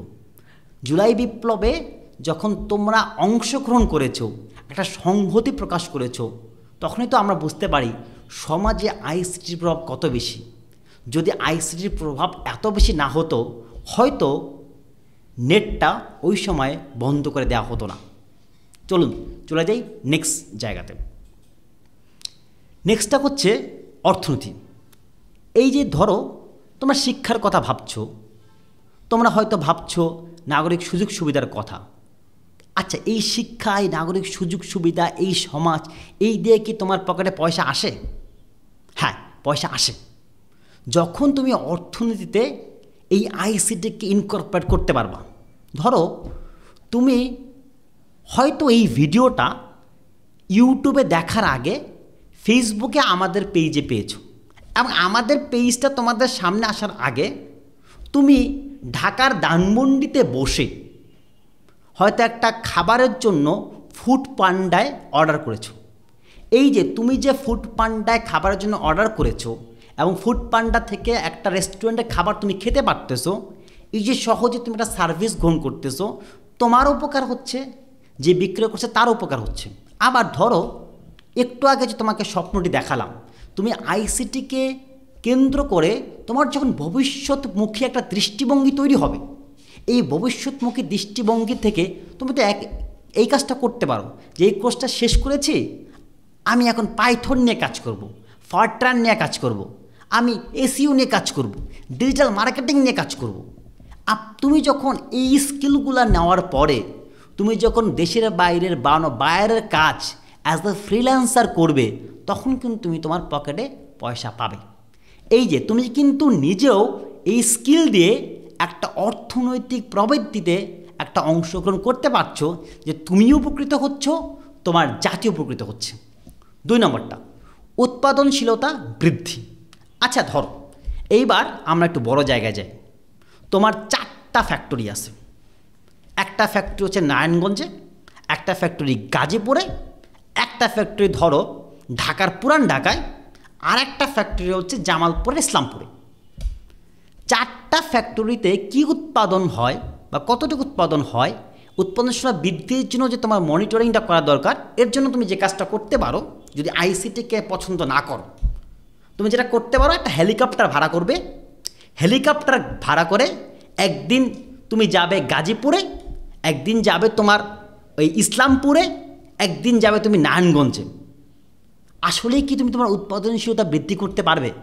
কিন্তু আইসিটির সহযোগিতায় তুমি হোয়াটসঅ্যাপ গ্রুপ অথবা একটা ড্যাশবোর্ডের মাধ্যমে তুমি যদি রিয়েল টাইম তথ্যগুলো পাও, এই তথ্যগুলো পেলে তোমার কিন্তু হেলিকপ্টার ভাড়া করে করে এই তোমার ফ্যাক্টরিগুলো দেখতে হবে না।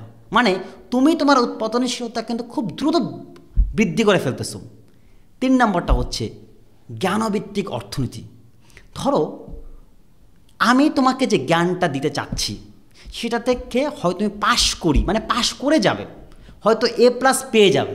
এই যে তুমি A+ পেয়ে যাচ্ছ, পাশ করে যাচ্ছ, তুমি একটা ভালো ফলাফল তৈরি করতেছো। এর মাধ্যমে তুমি কিন্তু পরবর্তীতে বিভিন্ন জায়গাতে একটা ভালো সিদ্ধান্ত নিতে পারবে। তুমি অ্যাটলিস্ট বলবে যে তুমি মাইক্রোসফট অফিস কী সেটা তুমি জানো। তুমি জানো মাইক্রোসফট অফিসে কীভাবে টাইপ করতে হয়, মাইক্রোসফট এক্সেলে কীভাবে ফর্মুলা বসাতে হয়, পাওয়ার পয়েন্টে কীভাবে সুন্দর সুন্দর প্রেজেন্টেশন তৈরি করতে হয়। এই জ্ঞানভিত্তিক অর্থনীতি কিন্তু সম্ভব হচ্ছে কারণ এইখানে আইসিটি আছে। আর যখন তুমি অর্থনৈতিক প্রবৃত্তিতে অংশগ্রহণ করছো, তুমি যখন ফ্রিল্যান্সিং করছো, তুমি যখন তোমার প্রোডাক্টগুলোকে মনিটর করতে পারছো, বিশ্ববাজারে বিক্রি করতে পারছো, তখন কি তুমি বৈশ্বিক বাজারেও অংশগ্রহণ করছো না? অবশ্যই করছো। এরপর একটা যাই। এখন কথা হচ্ছে, এতক্ষণ আমরা আইসিটির প্রভাব নিয়ে কথা বললাম, এখন আমরা আসব সুবিধা এবং অসুবিধা। আমরা ইতিপূর্বেই বলেছি তুমি উন্নত সুশিক্ষার সুযোগ পাচ্ছ, ব্যক্তিকেন্দ্রিক শিক্ষণের সুযোগ পাচ্ছ, উন্নত যোগাযোগ। এই ব্যাপারগুলোর ভিতরে আমি বেশি আলাপ না করি, কারণ এগুলো পুরোটাই হচ্ছে আমরা আগে আলাপ করেছি। কিন্তু সুবিধার পরে কিন্তু অসুবিধাও আছে। দেখি অসুবিধাগুলো কি। আচ্ছা একটা কথা বলি, শেষ কবে তোমার মায়ের সাথে কথা হয়েছে? হ্যাঁ, তুমি যদি ঢাকায় থাকো তাহলে হয়তো তোমার মায়ের সাথে প্রত্যেকদিন কথা হয়। আমি যখন বিশ্ববিদ্যালয়ে ছিলাম তখন প্রতি সপ্তাহে একবার আমি বাসায় আসতাম, এবং যখন আমি ঠিক ওই সময়টা বিশ্ববিদ্যালয়ে পড়তাম যখন কিনা টাকা পাঠাতে হইলে হয় কারো মাধ্যমে পাঠাইতে হইতো, এবং তখন বিকাশ ছিল না, নগদ ছিল না। আমি যখন বিশ্ববিদ্যালয়ে 2 বছর পড়ি তখন বিকাশ চলে আসে। তোমরা হয়তো আমাকে একটু বকবা এখন। বিকাশ আসার আগে বাবার কাছ থেকে আমার খরচ নিতে হবে, এই জন্য প্রতি সপ্তাহে আমি মাকে দেখতে আসতাম। কিন্তু আমার যখন বিকাশ চলে আসছে তখন আমি প্রতি 3 মাসে একবার যেতাম, কারণ বিকাশে আমি টাকাটা পেয়ে যেতাম। আসলে এই প্রযুক্তি নির্ভরতা কিন্তু এই যে আমার মায়ের সাথে, বাবার সাথে, বান্ধবীর সাথে, বন্ধুর সাথে যে সশরীরে দেখা করার একটা বিষয় ছিল, সেটাতে কিন্তু আমাদের অনেক দূরে সরিয়ে নিছে। আচ্ছা, ধরো তোমার কোনো মোবাইল নাই, কোনো ল্যাপটপ নাই, তুমি কি পাশকরির ভিডিওগুলো দেখার জন্য তুমি একটা মোবাইল কিনবে, একটা ল্যাপটপ কিনবে? এই যে আইসিটি কিন্তু মাঝে মাঝে আমাদের বাস্তবায়ন ব্যয়টাও বাড়ায় দেয়। 3 নম্বর, সাইবার নিরাপত্তার ঝুঁকি। আচ্ছা, কেমন হয় তোমার বান্ধবীকে, ওই যে বলছিলাম, তোমার বান্ধবীকে বললে কি যে কালকে দেখা করো, মজার বিষয় তোমার বান্ধবীর আইডিটা তোমারই আরেক বন্ধু হ্যাক করছে, হ্যাক করে সে আসছে দেখা করতে। ব্যাপারটা কেমন হবে? আসলে আমরা যখন আইসিটির উপরে বেশি ঝুঁকে যাই তখন আমাদের কিন্তু সাইবার নিরাপত্তার ঝুঁকিটা তৈরি হয়। এবং ধরো যদি তোমার ওই বন্ধু আইডিটি হ্যাক করে তোমার বান্ধবীর বাবার কাছে বলে দেয় যে তোমার বান্ধবী কালকে কলেজে না গিয়ে তোমার সাথে দেখা করতে আসবে, ঝুঁকিতে তুমিও পড়ে যাবে। অর্থাৎ সাইবার নিরাপত্তায় একটা ঝুঁকি থাকে। চতুর্থ যখন কিনা আমরা আইসিটির মাধ্যমে শিক্ষাদান করি, যেমন ধরো আমার কথা, আমি যখন প্রথম তোমার সামনে আসি তখন আমি যেভাবে কথা বলতাম এই সেকেন্ড স্লাইডে হয়তো একইভাবে কথা বলছি না, তৃতীয় স্লাইডে কিন্তু আমি আরও একটু ভিন্নভাবে কথা বলবো। হয়তো আমার 10টা 15টা স্লাইড পরে হয়তো তোমরা হয়তো আমাকে একটা স্ট্যান্ডার্ড জায়গায় দেখবা। মানে আমরা শিক্ষকরা যখন আইসিটি পড়াইতে যাই তখন যদি আমাদের প্রশিক্ষণ না থাকে তখন আইসিটি পড়াইতে গিয়ে কিন্তু একটা গোলমেল পেকে যায়। ধরো এটা হয়তো তুমি তোমার ব্যক্তিগত জায়গা থেকে বুঝতে পারবে, না আগাই। আচ্ছা, শেষ কবে একটা মুভি দেখছিলা যে মুভিটা তুমি টেনে দেখো নাই? ধরো 1 ঘন্টা একটা মুভি তুমি কি না টেনে বা না সামনে আগায় দেখছো? আমি যতটুকু জানি হয়তো খুব অল্প কিছু মুভি বা সিনেমার ক্ষেত্রে তুমি দেখো নাই। অথবা শেষ কবে পড়তে বসে টানা 3 ঘন্টা পরে অবাক হয়ে তাকিয়েছিলে ঘড়ির দিকে যে 3 ঘন্টা শেষ হয় না? কারণ আইসিটিতে যখন আমরা অনেক বেশি মনোযোগ দিই বা আইসিটিতে অনেক কাজ করি তখন এই যে তুমি মুভিটা না টেনে টেনে আর দেখতে পারো না। জানো, তোমরা কিন্তু এখন লং ভিডিও দেখো না, তুমি দেখো শর্ট ভিডিও, তুমি দেখো রিলস। এবং আমাদের টাইম স্পেন্ড কমতে কমতে এখন, একসময় আমরা 3 ঘন্টা টানা মনোযোগ দিয়ে কাজ করতে পারতাম, এখন হয়তো রিলসের কল্যাণে সেটা 40 সেকেন্ড হয় না। আচ্ছা, তুমি যখন মোবাইলটা চালাও তখন কি তুমি এইভাবে আমার মতো একটা ধরো এইভাবে বসে চালাও? শুয়ে চালাও, বসে চালাও, ঘুমিয়ে চালাও, কাত হয়ে চালাও, এবং তুমি ফেসবুকটা স্ক্রল করতে করতে তুমি হয়তো ভুলেই গেছো মাঠে খেলাধুলা করা যায়। এইখান থেকে তোমার কিন্তু একটা স্বাস্থ্য সমস্যা তৈরি হতে পারে। এই দেখো, আমার নিজেরও এখন চশমা লাগে, তোমাদেরও হয়তো অনেকের চশমা লাগে। এই জায়গা থেকে একটা স্বাস্থ্য ঝুঁকিও তৈরি করতে পারে।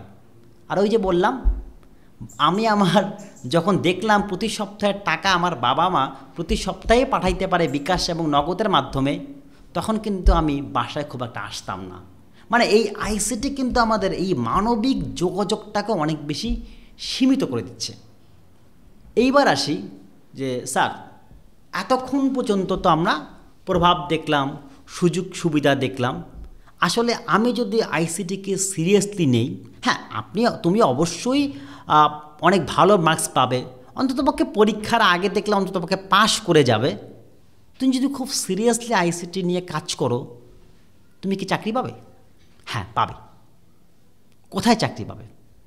তুমি ডেটা অ্যানালাইস্ট হিসাবে কাজ করতে পারবে, ফাইন্যান্সিয়াল অ্যানালিস্ট হিসাবে কাজ করতে পারবে, গবেষক হিসাবে কাজ করতে পারবে, বিজনেস ইন্টেলিজেন্স অ্যানালিস্টে কাজ করতে পারবে, এবং আরও জায়গা যেমন কোয়ান্টিটেটিভ অ্যানালিস্ট, মার্কেট রিসার্চে কাজ করতে পারবে। এখন প্রশ্ন হচ্ছে স্যার, আমি শৈলকুপা সরকারি কলেজে পড়ি, অথবা ধরেন স্যার আমি এমন একটা কলেজে পড়ি যে কলেজ থেকে আমার ঢাকা শহরে আসতে সময় লাগে ন্যূনতম 16 ঘন্টা। স্যার আমি কি ডেটা অ্যানালিস্টের স্বপ্ন দেখতে পারবো? স্যার আমি কি কোয়ান্টিটেটিভ অ্যানালিস্ট হতে পারবো? আমি কি নীতি বিশ্লেষক হতে পারবো? হ্যাঁ তুমি পারবে না, কারণ তুমি বিশ্বাস করো তুমি পারবে না। কিন্তু তুমি বিশ্বাসটা উল্টায় দাও, তুমি পারবে।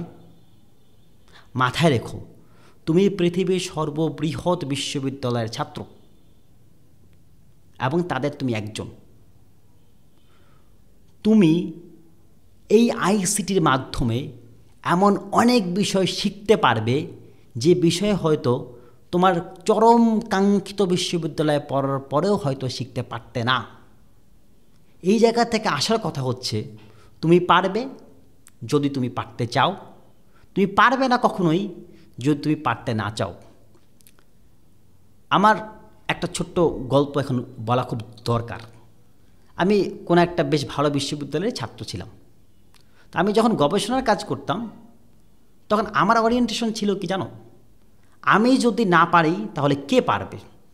তোমার ওরিয়েন্টেশন কি জানো? আমি যদি না পারে তাহলে স্যার যে বিশ্ববিদ্যালয় থেকে পড়ছে সেই বিশ্ববিদ্যালয়ের ছাত্র পারবে। পার্থক্যটা দমে, কলিজায়। সাহস করলেই পারবে, সাহস না করলেই পারবে না। কারণ অনেক বড় বড় বিশ্ববিদ্যালয়ের ছাত্রদেরকেও তাদের ক্যারিয়ারে শূন্য থেকে শুরু করতে হয়, কিন্তু তারা বিশ্বাস করে সবাই তার মতো শূন্য। তোমরা বিশ্বাস করো সবাই তোমার মতো শূন্য না, কারো কারো হয়তো কিছু আছে। So choice is yours. এইবার আসি শিক্ষায় আইসিটি। যেমন এই যে দেখো, আমি কিন্তু আজকে সকালে কলেজে ক্লাস নিয়েছি, এখন এসে আমি তোমাদের ক্লাস নেওয়ার চেষ্টা করছি। তার মানে শিক্ষকতাও কিন্তু আইসিটি কেন্দ্রিক হতে পারে।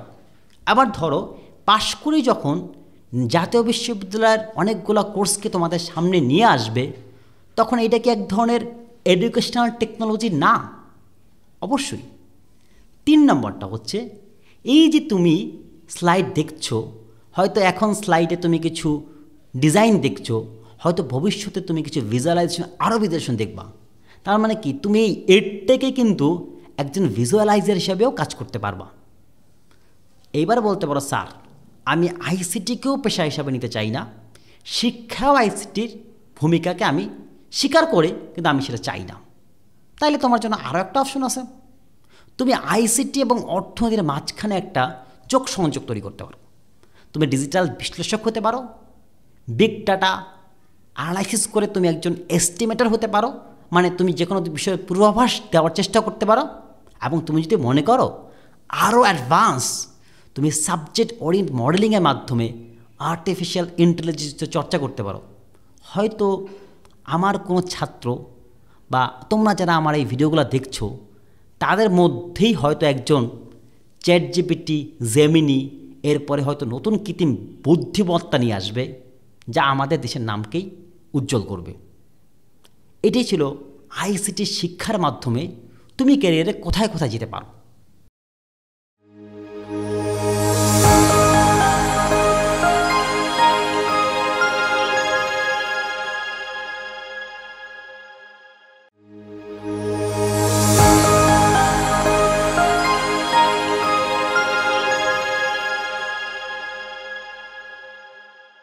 সবাইকে স্বাগত জানাচ্ছি পাশকরির আজকের আয়োজনে।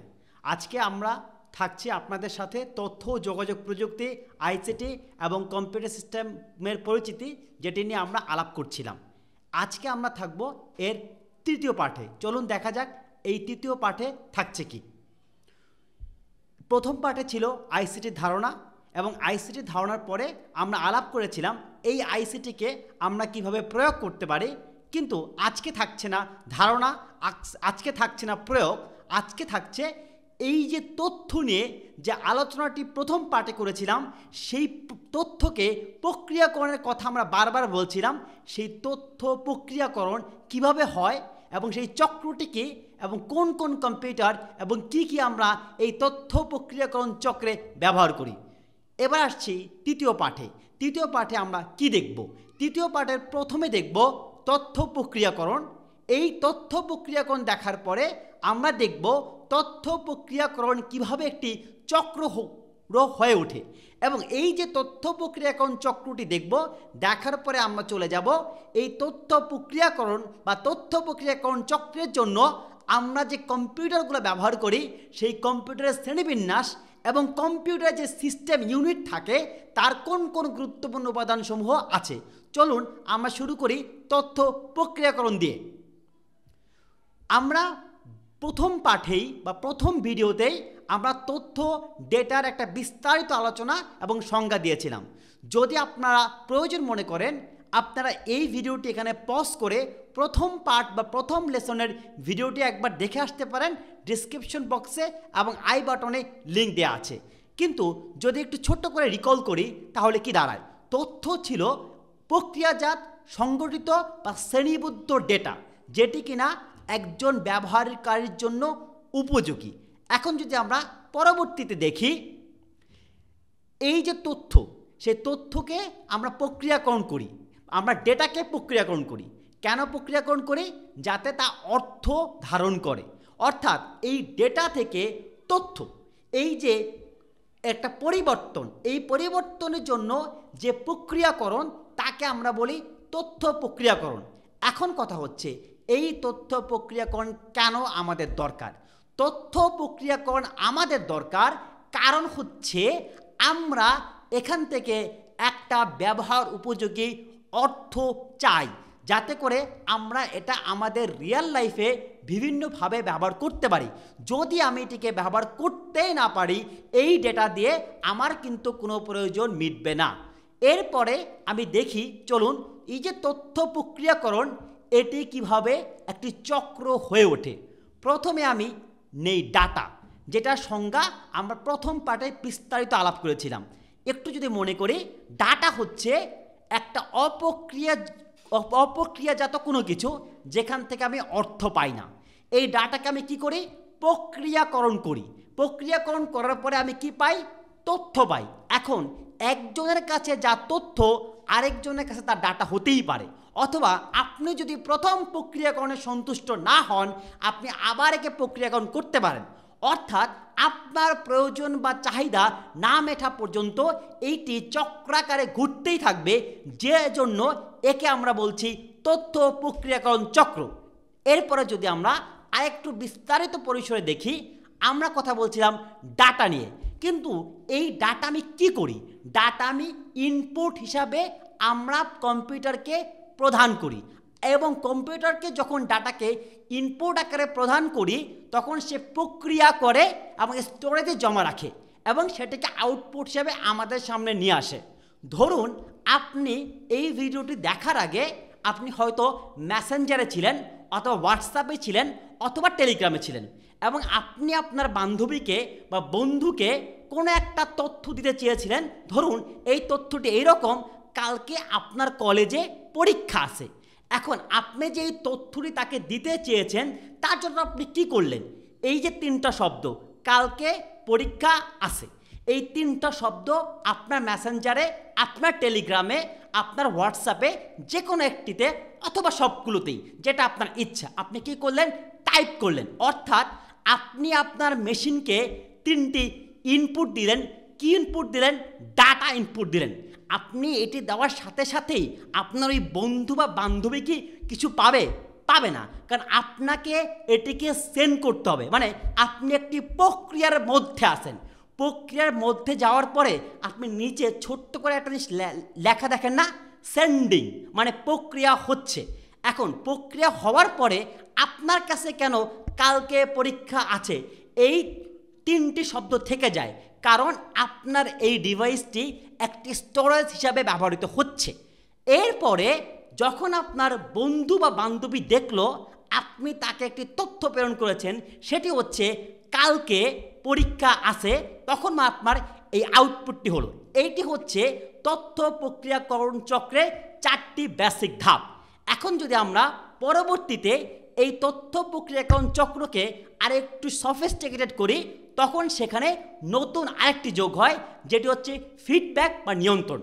এখন কথা হচ্ছে আপনাদের পরীক্ষায় কিন্তু আসতে পারে তথ্য প্রক্রিয়াকরণ চক্র কী এবং তথ্য প্রক্রিয়াকরণ চক্রের ধাপ বা অংশগুলো কী।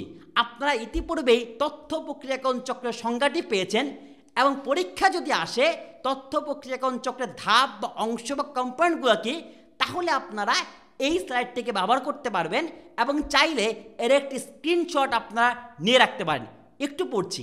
এই যে পরীক্ষা আপনি লিখবেন, কিভাবে লিখবেন? প্রথমে লিখবেন তথ্য প্রক্রিয়াকরণ চক্রের সংজ্ঞা, তারপরে আপনি লিখবেন ইনপুট। ইনপুট মানে কি আমরা একটু আগে দেখেছি ইনপুটটা কিভাবে হয়, কিন্তু বইয়ের ভাষা ইনপুটটা হচ্ছে যে কাঁচা ডাটা সংগ্রহ করে সিস্টেমে প্রক্রিয়াকরণের জন্য প্রবেশ করানো। এক্ষেত্রে উদাহরণ হতে পারে স্প্রেডশিটের সংখ্যা টাইপ করা, সুপার মার্কেটে বারকোড স্ক্যান করা। এরপরে আপনি কি করছেন? প্রসেসিং করছেন। এই প্রসেসিংয়ের জন্য আপনাকে সংজ্ঞা দিয়েছি। সংজ্ঞাটি সংক্ষেপে কি? পরিবর্তন বা রূপান্তর করা, যাতে করে অর্থবহ ফলাফল তৈরি করা। উদাহরণ হিসাবে মোট বিক্রয়, গড় নাম্বার নির্ণয় ইত্যাদির কথা বলতে পারি। এখন কথা হচ্ছে মাঝখানে আসতেছে কি? স্টোরেজ। স্টোরেজকে আপনি কীভাবে লিখছেন পরীক্ষার খাতায়? ভবিষ্যতে ব্যবহারের জন্য ডেটা ও প্রক্রিয়াজাত তথ্য সংরক্ষণ করা। এরপরে শেষ দুইটি, একটি হচ্ছে আউটপুট, অর্থাৎ প্রক্রিয়াজাত ডেটাকে ব্যবহারযোগ্য তথ্য হিসেবে উপস্থাপন করা। এই লাইনটি আপনি হুবহু পরীক্ষায় লিখতে পান। উদাহরণ হিসাবে চার্ট প্রদর্শন করা, রিপোর্ট প্রিন্ট করা বা কোনো একটা অনলাইন ড্যাশবোর্ডে দেখানোকে আপনি উল্লেখ করতে পারেন। সর্বশেষ থাকছে ফিডব্যাক বা নিয়ন্ত্রণ। এক্ষেত্রে আপনি সরাসরি লিখতে পারেন আউটপুট থেকে প্রাপ্ত তথ্য সমন্বয়ের জন্য আপনি ব্যবহার করছেন। এক্ষেত্রে একটি কোম্পানির রিপোর্টের ভিত্তিতে তার বিক্রয় কৌশলের কথাটি উল্লেখ করতে পারেন। অর্থাৎ এইভাবে আপনি যদি চান তাহলে তথ্য প্রক্রিয়া চক্র কি এবং তার অংশগুলো কি পরীক্ষার খাতায় সরাসরি লিখতে পারেন। আমরা এই ভিডিওর মাঝে মাঝে আমরা বলে দিব কিভাবে আপনি পরীক্ষার জন্য প্রস্তুতিও নিতে পারেন। এরপরে যদি আমরা নেক্সট ধাপে যাই, নেক্সট ধাপে আমাদের আছে কম্পিউটারের শ্রেণীবিন্যাস। আমরা কিন্তু বাস্তব জীবনে অনেক ধরনের কম্পিউটার দেখি এবং প্রত্যেকটি ধরনের কম্পিউটারে এক এক ধরনের কাজকর্ম থাকে। এই যে এক এক ধরনের কাজকর্ম থাকে, এর উপরে ভিত্তি করে আমরা মোট 4টি ভিত্তি পাই। ধরেন প্রসেসিং ক্ষমতা, উদ্দেশ্য, ডেটা হ্যান্ডেলিং, প্রসেসিং সময়। কিন্তু আমরা সবগুলো নিয়ে আলাপ করব না, যেহেতু আমাদের সিলেবাসে বেসিক্যালি প্রসেসিং ক্ষমতা এবং আকারের ভিত্তির কথা উল্লেখ আছে এবং এর ভিত্তিতে কম্পিউটারকে যে মোট 4টি বা 5টি ভাগে ভাগ করা যায়, super computer, main frame computer, mini computer, micro computer, embedded computer, এই ভাগগুলো আমরা এখন বিস্তারিতভাবে দেখব। চলুন একটু সুপার কম্পিউটার নিয়ে আলাপ করি। না, আলাপ করার আগে একটু সুপার কম্পিউটার দেখে আসি। সুপার কম্পিউটার দেখতে কেমন?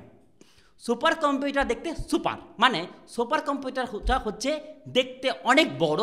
যেমন আপনার চিত্রেই দেখতে পাচ্ছেন যে একটা সুপার কম্পিউটার রাখতে হয়তো একটা বিল্ডিংয়ের একটি ফ্লোর লেগে যেতে পারে অথবা কয়েকটি ফ্লোর রাখতে পারে।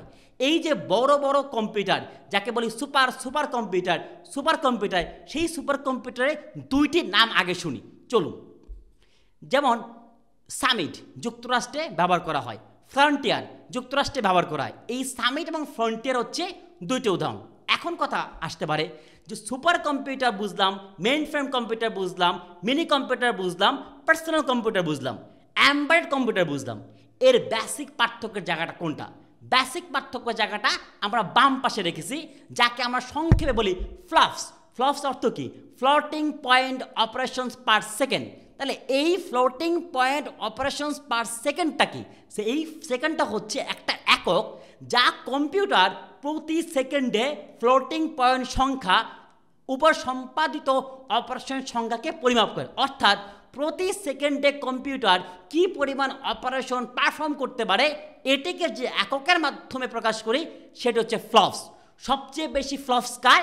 সবচেয়ে বেশি ফ্লপস হচ্ছে যে সবচেয়ে বড় কম্পিউটার, যার প্রসেসিং ক্ষমতা ও আকার সবচেয়ে বেশি।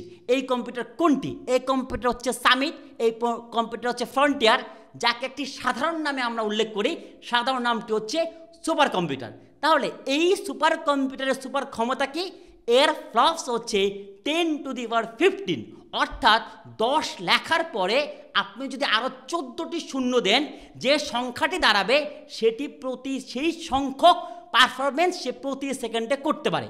এর সবচেয়ে বড় বৈশিষ্ট্য হচ্ছে অনেক বড়, যা ছবিতে দেখেছি, এবং অত্যন্ত জটিল হিসাব সম্পাদন করতে পারে, কারণ সে একসাথে অনেক কাজ করতে পারে। যেহেতু সে একসাথে অনেক কাজ করতে পারে, সো এই জন্য চাই এখানে একাধিক প্রসেসর একসাথে ব্যবহার হয়। এখন কথা হচ্ছে এত বড় কম্পিউটারের কাজটা কি? এত বড় কম্পিউটারের কাজ হচ্ছে আবহাওয়ার পূর্বাভাস দেওয়া। কারণ আবহাওয়ার পূর্বাভাস দেওয়া একটা জটিল প্রক্রিয়া। এক্ষেত্রে অনেক ধরনের অপারেশনকে পারফর্ম করতে হয়, এক্ষেত্রে অনেক ধরনের ভ্যারিয়েবল, অনেক ধরনের ডেটা নিয়ে কাজ করতে হয়।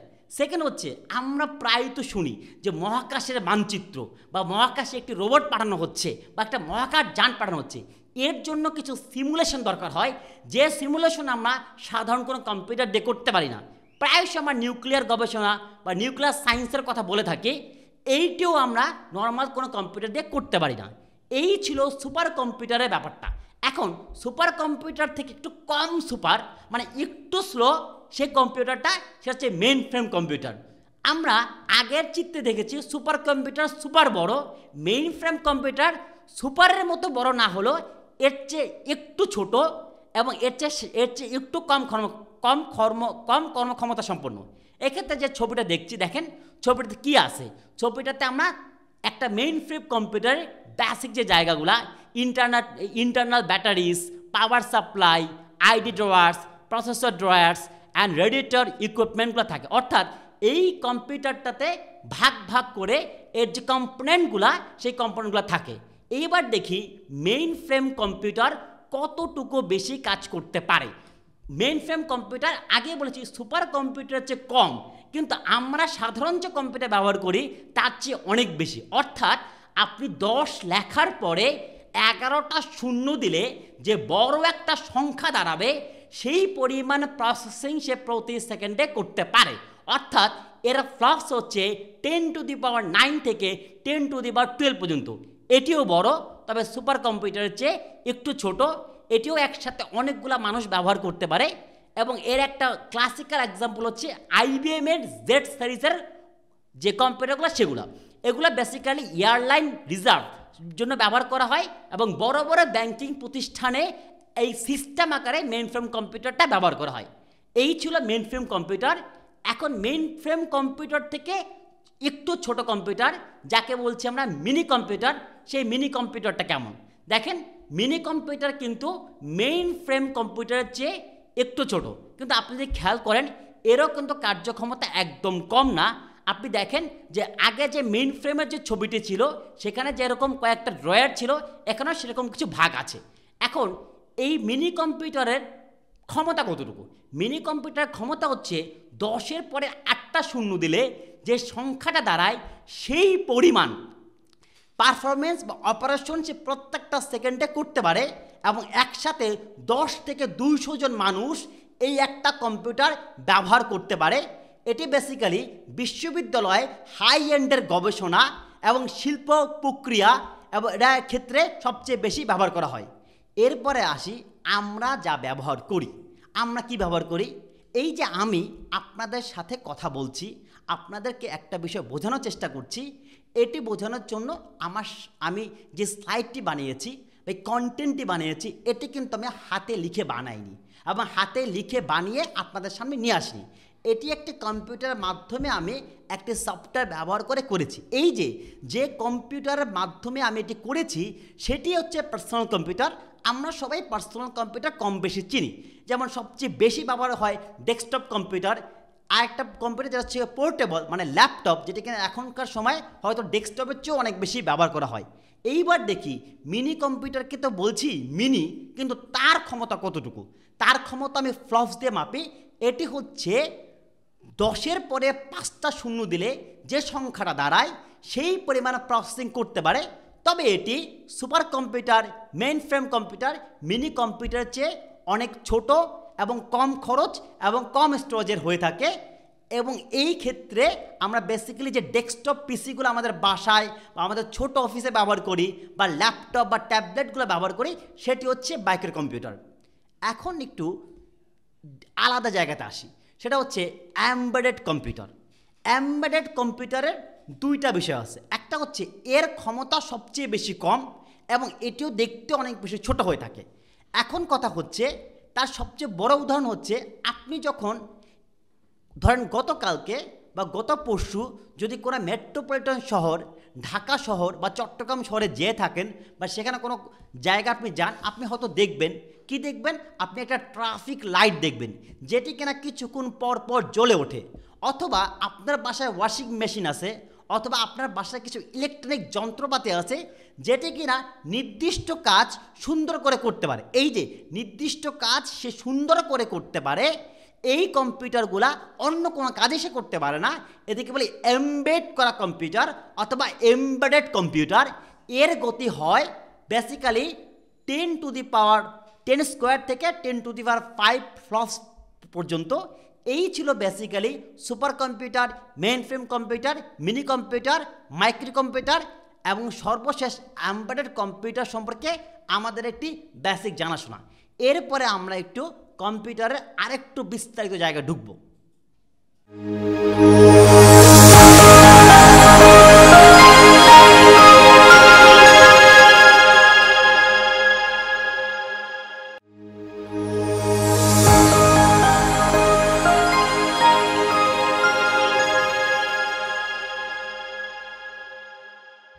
এতক্ষণ আমরা অনেক ভারী ভারী কথা বললাম। এইবার আমরা কথা বলবো একটু অন্যভাবে। আমরা যা নিয়ে আলাপ করব তার সাথে আমরা আমাদেরকে তুলনা করব। চলুন দেখি কিভাবে তুলনাটা হয়। আচ্ছা, আমরা প্রায় সময় বলি না, এটা সিস্টেম করতে হবে, হচ্ছে না কাজ।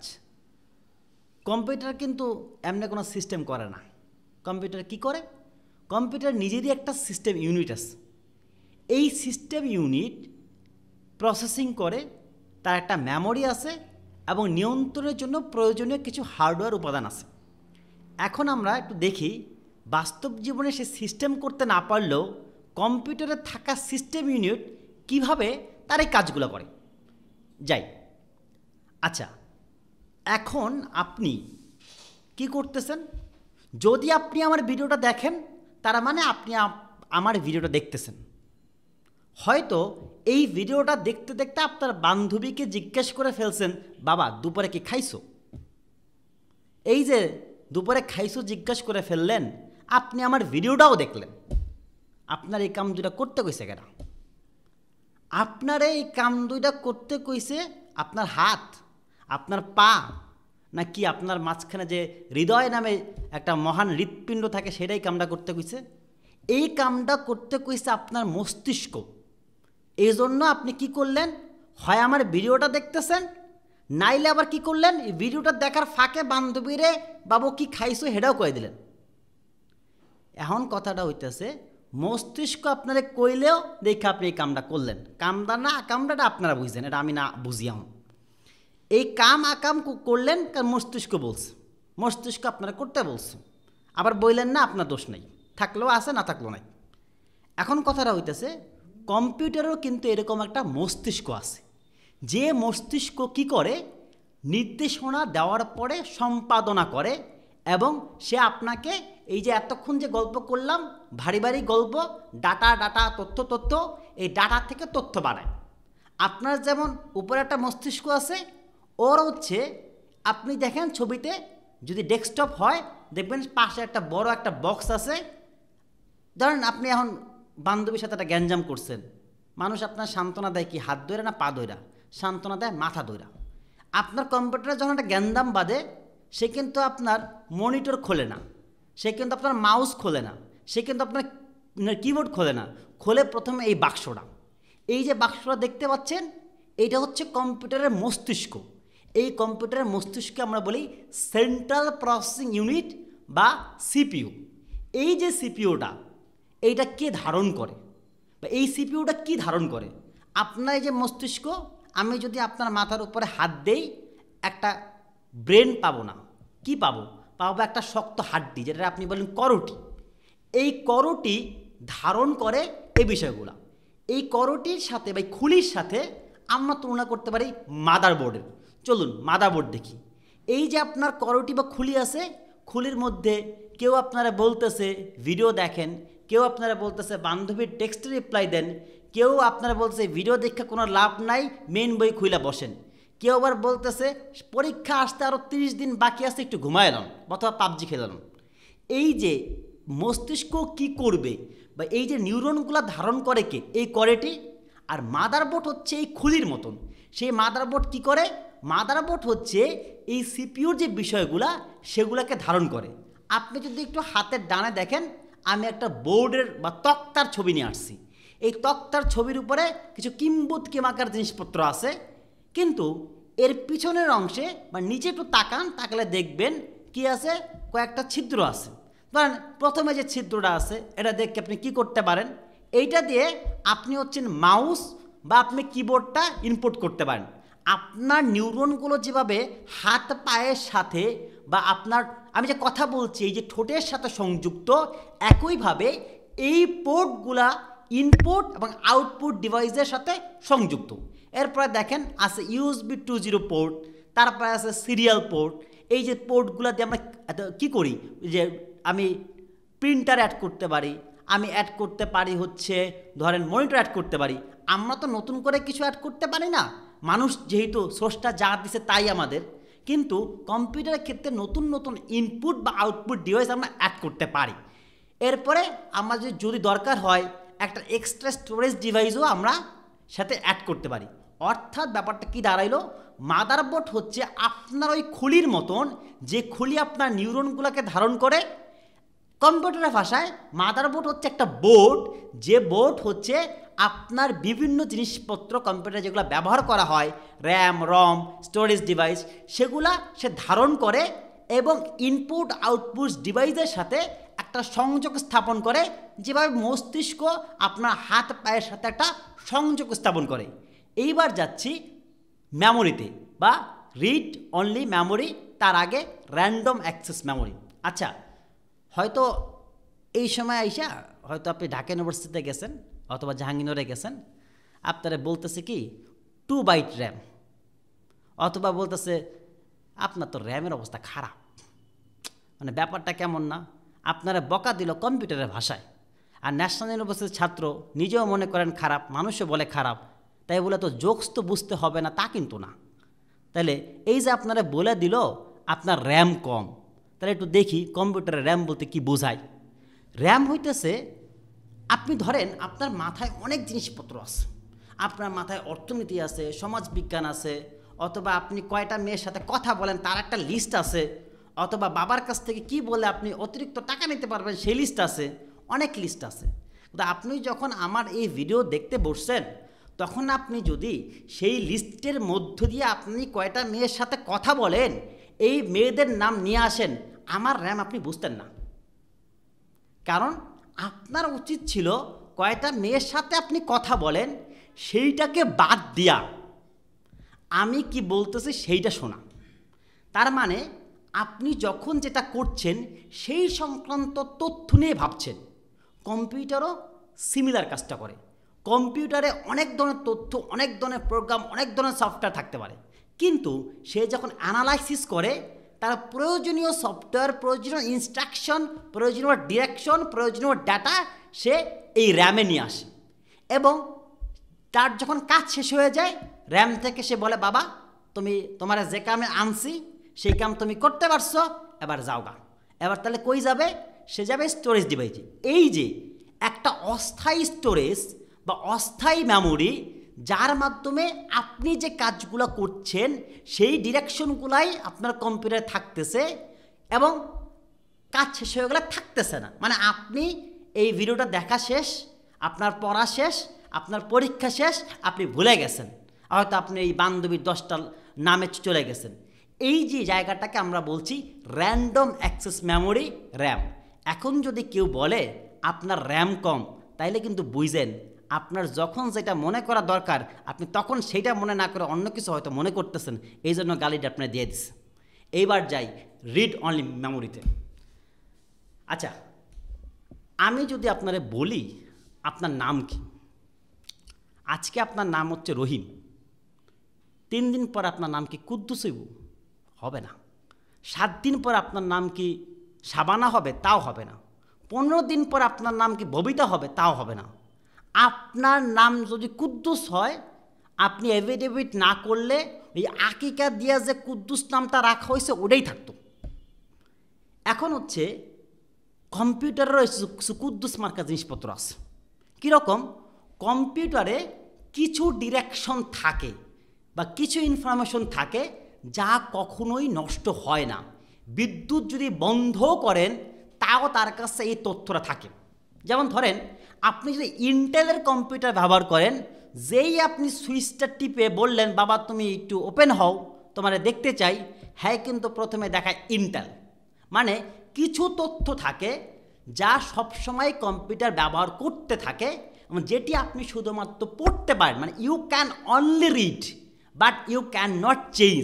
যেমন আপনার নাম যদি কুদ্দুস হয়, ইউ ক্যান সে ইট, আপনার নাম কুদ্দুস, কিন্তু you can not change it. এই যে আপনি চেঞ্জ করতে পারেন না, এমনকি বিদ্যুৎ যদি বন্ধ হয়ে যায় তারপরেও এটা থাকে।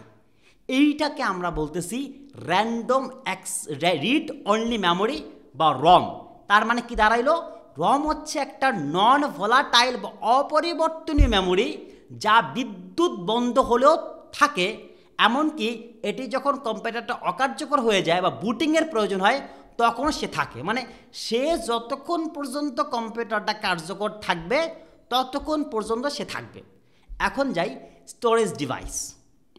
আচ্ছা, স্টোরেজ ডিভাইসের ক্ষেত্রে আপনি ধরেন একটু আগে কি বললাম, আমরা রিড অনলি মেমোরির কথা বললাম, রম বললাম, যা আপনার কখনোই চেঞ্জ হবে না। ঠিক তার আগে কি বললাম? Random access memory. ওই যে বললাম আপনি ঢাকা ইউনিভার্সিটিতে গেছেন, আপনার বন্ধু বলে দিল আপনার র্যামের অবস্থা খারাপ, মানে আপনি সবসময় সব জিনিস যেটা দরকার সেটা মনে করতে পারতেছেন না। এখন কথাটা হইতেছে এই যে আপনি মনে করতে পারতেছেন না, কিন্তু কোথাও থেকে নিয়ে এসে মনে করার চেষ্টা করতেছেন। কার কাছ থেকে? কারো কাছ থেকে জিজ্ঞাসা করে তো না। মানে আপনার মস্তিষ্কেই আছে। স্টোরেজ ডিভাইস হচ্ছে ওই ডিভাইসগুলা যেখানে কম্পিউটার তার সমুদয় জিনিসপত্র স্টোর করে রাখে। স্টোরেজ ডিভাইস মানে যে ডিভাইসে সে স্টোর করে রাখে। এবং এইখানে বিষয়টা কি দাঁড়াইলো? এইটা হচ্ছে স্থায়ী ডাটা সংরক্ষণ করার জন্য আমরা ব্যবহার করি। এখানে অপারেটিং সিস্টেম, প্রোগ্রাম যা ইচ্ছা তাই থাকতে পারে। এখন মার্কেটে কিন্তু স্টোরেজ ডিভাইসের অনেকগুলা ভাগ আছে। যেমন ধরেন আজ থেকে আপনার তো জেনারেশন জেড, আপনারা দেখছেন কিনা জানি না, তবে আপনাদের যে সিনিয়ররা আছে তারা কিন্তু মোবাইলে এসডি কার্ড ইউজ করতো। কেন? সেখানে গান রাখা যাইত, সেখানে ভিডিও রাখা যাইত। এই এসডি কার্ডও কিন্তু এক ধরনের স্টোরেজ ডিভাইস। কিন্তু আধুনিক কম্পিউটার ব্যবস্থায় আমরা বেসিক্যালি এইচডিডি আর এসএসডি এই দুইটা ফরম্যাটে স্টোরেজ ডিভাইসটা ব্যবহার করি। এই এইচডিডি ফরম্যাটটা একটু স্লো, ওই যে দেখতে গোল একটা ডিস্কের মতন, আর এসএসডি হচ্ছে একটু ফাস্ট। তবে বেসিক্যালি এখন অনেক কম্পিউটার আছে যেখানে এইচডিডি এবং এসএসডি, যেটা আমি নিজেও করি, একই সাথে দুইটা ব্যবহার করি। আবার কেউ কেউ আছে শুধু এইচডিডি ব্যবহার করে, আবার কেউ কেউ আছে শুধু মাত্র এসএসডি ব্যবহার করে। এই ছিল আমাদের স্টোরেজ ডিভাইস। এখন কথা হচ্ছে আমরা প্রথম ধাপে কিছু কি কম্পোনেন্টের কথা জানলাম, এরপরে আমরা আরও কিছু ভাইটাল কম্পোনেন্টের দিকে যাচ্ছি। এখন কথাটা হচ্ছে এই যে এই পর্যন্ত আসার পরে আপনি হয়তো ভিডিওটা পজ করে দিয়েছেন, কেন?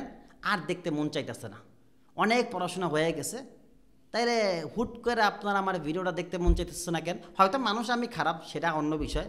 কারণ এই যে 30 মিনিট 15 মিনিট 14 মিনিট যাবতীয় পড়ালেখাটা করতেছেন বা পড়ালেখা না করলেও পড়ালেখার চেষ্টা যে করতেছেন, এই জন্য আপনার শরীরে হয়তো সেই শক্তিটা নাই। কম্পিউটারেরও কিন্তু এই শক্তিটা লাগে। কম্পিউটারে যেখান থেকে শক্তিটা আসে বা বিদ্যুৎটা আসে, আপনি শক্তি পান আপনি যা খান তাই থেকে, কিন্তু কম্পিউটার যা তা থেকে শক্তি পায় না। কম্পিউটার শক্তি পায় ইলেকট্রিসিটি থেকে। এই কারণে আমরা একটাকে ইলেকট্রনিক ডিভাইস বলে থাকি। এই যে কম্পিউটারে যে পাওয়ার সাপ্লাই দেয় বা যে বৈদ্যুতিক শক্তি দেয়, যাতে করে ইতিপূর্বে আমার দেখানো যে RAM ROM storage device CPU ইত্যাদি ইত্যাদি ইত্যাদি কাজ করতেছে, সেই ইউনিটটার নাম হচ্ছে পাওয়ার সাপ্লাই ইউনিট। এবং ধরেন আপনি যদি ডেস্কটপ ব্যবহার করেন, হয়তো আপনার কারেন্টও চলে গেছে, কম্পিউটার চলে গেছে। ল্যাপটপ যদি ব্যবহার করেন, হয়তো 2 ঘন্টা 3 ঘন্টা 4 ঘন্টা আপনি ব্যাকআপ পাইতে পারেন। এখন হচ্ছে এই যে এতক্ষণ যে গল্প করলাম, আপনার পাওয়ার সাপ্লাইয়ের অবস্থা খারাপ, আপনি হয়তো শুনতে পারতেছেন না, হয়তো আপনি একটু ব্রেক নিয়ে আবার পাওয়ার সাপ্লাই দিয়ে আবার শুনবেন। তার আগে একটু শুনে রাখেন। আপনার যদি মাথা গরম হয়, আপনি উল্টাপাল্টা কাজ করতে পারেন। কম্পিউটার কিন্তু আপনার মতো ভদ্র জিনিস না। কম্পিউটার কী করে জানেন? তার যদি মাথা গরম হয়ে যায়, সে বেচারা পুরো বন্ধ হয়ে যায়। তার যাতে মাথা না গরম হয়, এজন্য আমরা একটা কুলিং সিস্টেম ব্যবহার করি, যে তাকে ঠান্ডা করে রাখবে। অর্থাৎ কুলিং সিস্টেম হচ্ছে সিপিইউ জিপিইউ ইত্যাদি যা যা যা আছে, তার জন্য নির্দিষ্ট তাপমাত্রা বজায় রাখা, যাতে করে বেচারা মাথা গরম না করে এটা বন্ধ না হয়ে যায়। এই জন্য আমরা ফ্যান, হিটসিঙ্ক, লিকুইড কুলিং ইত্যাদি ইত্যাদি ব্যবহার করি, যাতে করে বেচারা তুমি কাজ করো, তোমার মাথা যেন গরম না হয়ে যায়। এখন কম্পিউটারে আমরা যখন সিপিইউ দেখলাম অনেকগুলো জিনিসপত্র হাবিজাবি, সাথে দেখলাম কয়েকটা হচ্ছে জিনিসপত্র যোগ করার জায়গা। এখন কথা হচ্ছে আপনি খুশি না। আপনি কেন খুশি না? আপনার মনিটর যোগ করার জন্য, হ্যাঁ, মনিটর যোগ করার জন্য একটা মাত্র স্লট দেওয়া হয়েছে, কিন্তু আপনি একটা কম্পিউটার দিয়ে 4টা মনিটর চালাইবেন, অ্যান্ড 4টা মনিটর তো দেওয়ার জায়গা নাই। অথবা ধরেন আরও সুন্দর সাউন্ড শোনার জন্য সাউন্ড কার্ড ইউজ করবেন, অথবা ধরেন নেটওয়ার্ক কার্ড ইউজ করবেন। এই জিনিস তো কম্পিউটারে দেওয়া নাই, কিন্তু কম্পিউটার আরেকটা কাজ করছে। এই জিনিস যাতে দেওয়া হইতে পারে, এই জন্য সে এক্সপ্যানশন স্লটের ব্যবস্থা করছে।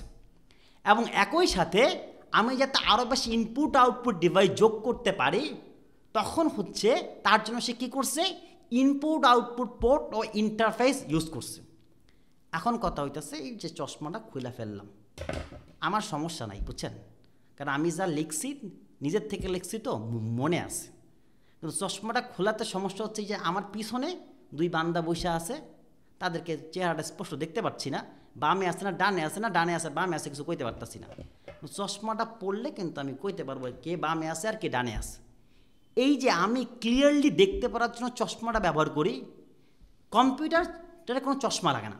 কম্পিউটার যখন গ্রাফিক্যাল কম্পোনেন্টগুলা আরও ভালোভাবে দেখাইতে চায়, বোঝাইতে চায়, অ্যানালাইসিস করতে চায়, তখন সে আরেকটা স্পেসিফিক ইউনিট ইউজ করে, যাকে বলে গ্রাফিক্স প্রসেসিং ইউনিট বা জিপিইউ। প্রত্যেকটা বর্তমান যে কম্পিউটার আমরা ইউজ করি, সেখানে গ্রাফিক্স প্রসেসিং ইউনিট বা জিপিইউ থাকে। কিন্তু আরও বেটার করার জন্য আমরা অনেক ক্ষেত্রে ওই এক্সপ্যানশন স্লট দিয়ে আমরা নতুন কোনো জিপিইউ ব্যবহার করতে পারি। এই ছিল আমাদের সিস্টেম ইউনিটের গুরুত্বপূর্ণ উপাদানসমূহ। এরপরে যদি দেখি, আর দেখব না, অনেক দেখছি। আপাতত আমরা পাওয়ার সাপ্লাই ইউনিট নিয়ে কাজ করি, কিছু খাওয়া দাওয়া করি, নাহলে কুলিং সিস্টেম যদি বেশি উত্তপ্ত হয়ে যায়, তাইলে হয়তো পরবর্তী ভিডিও দেখার মানসিকতা নাও থাকতে পারে। ভালো থাকবেন সবাই।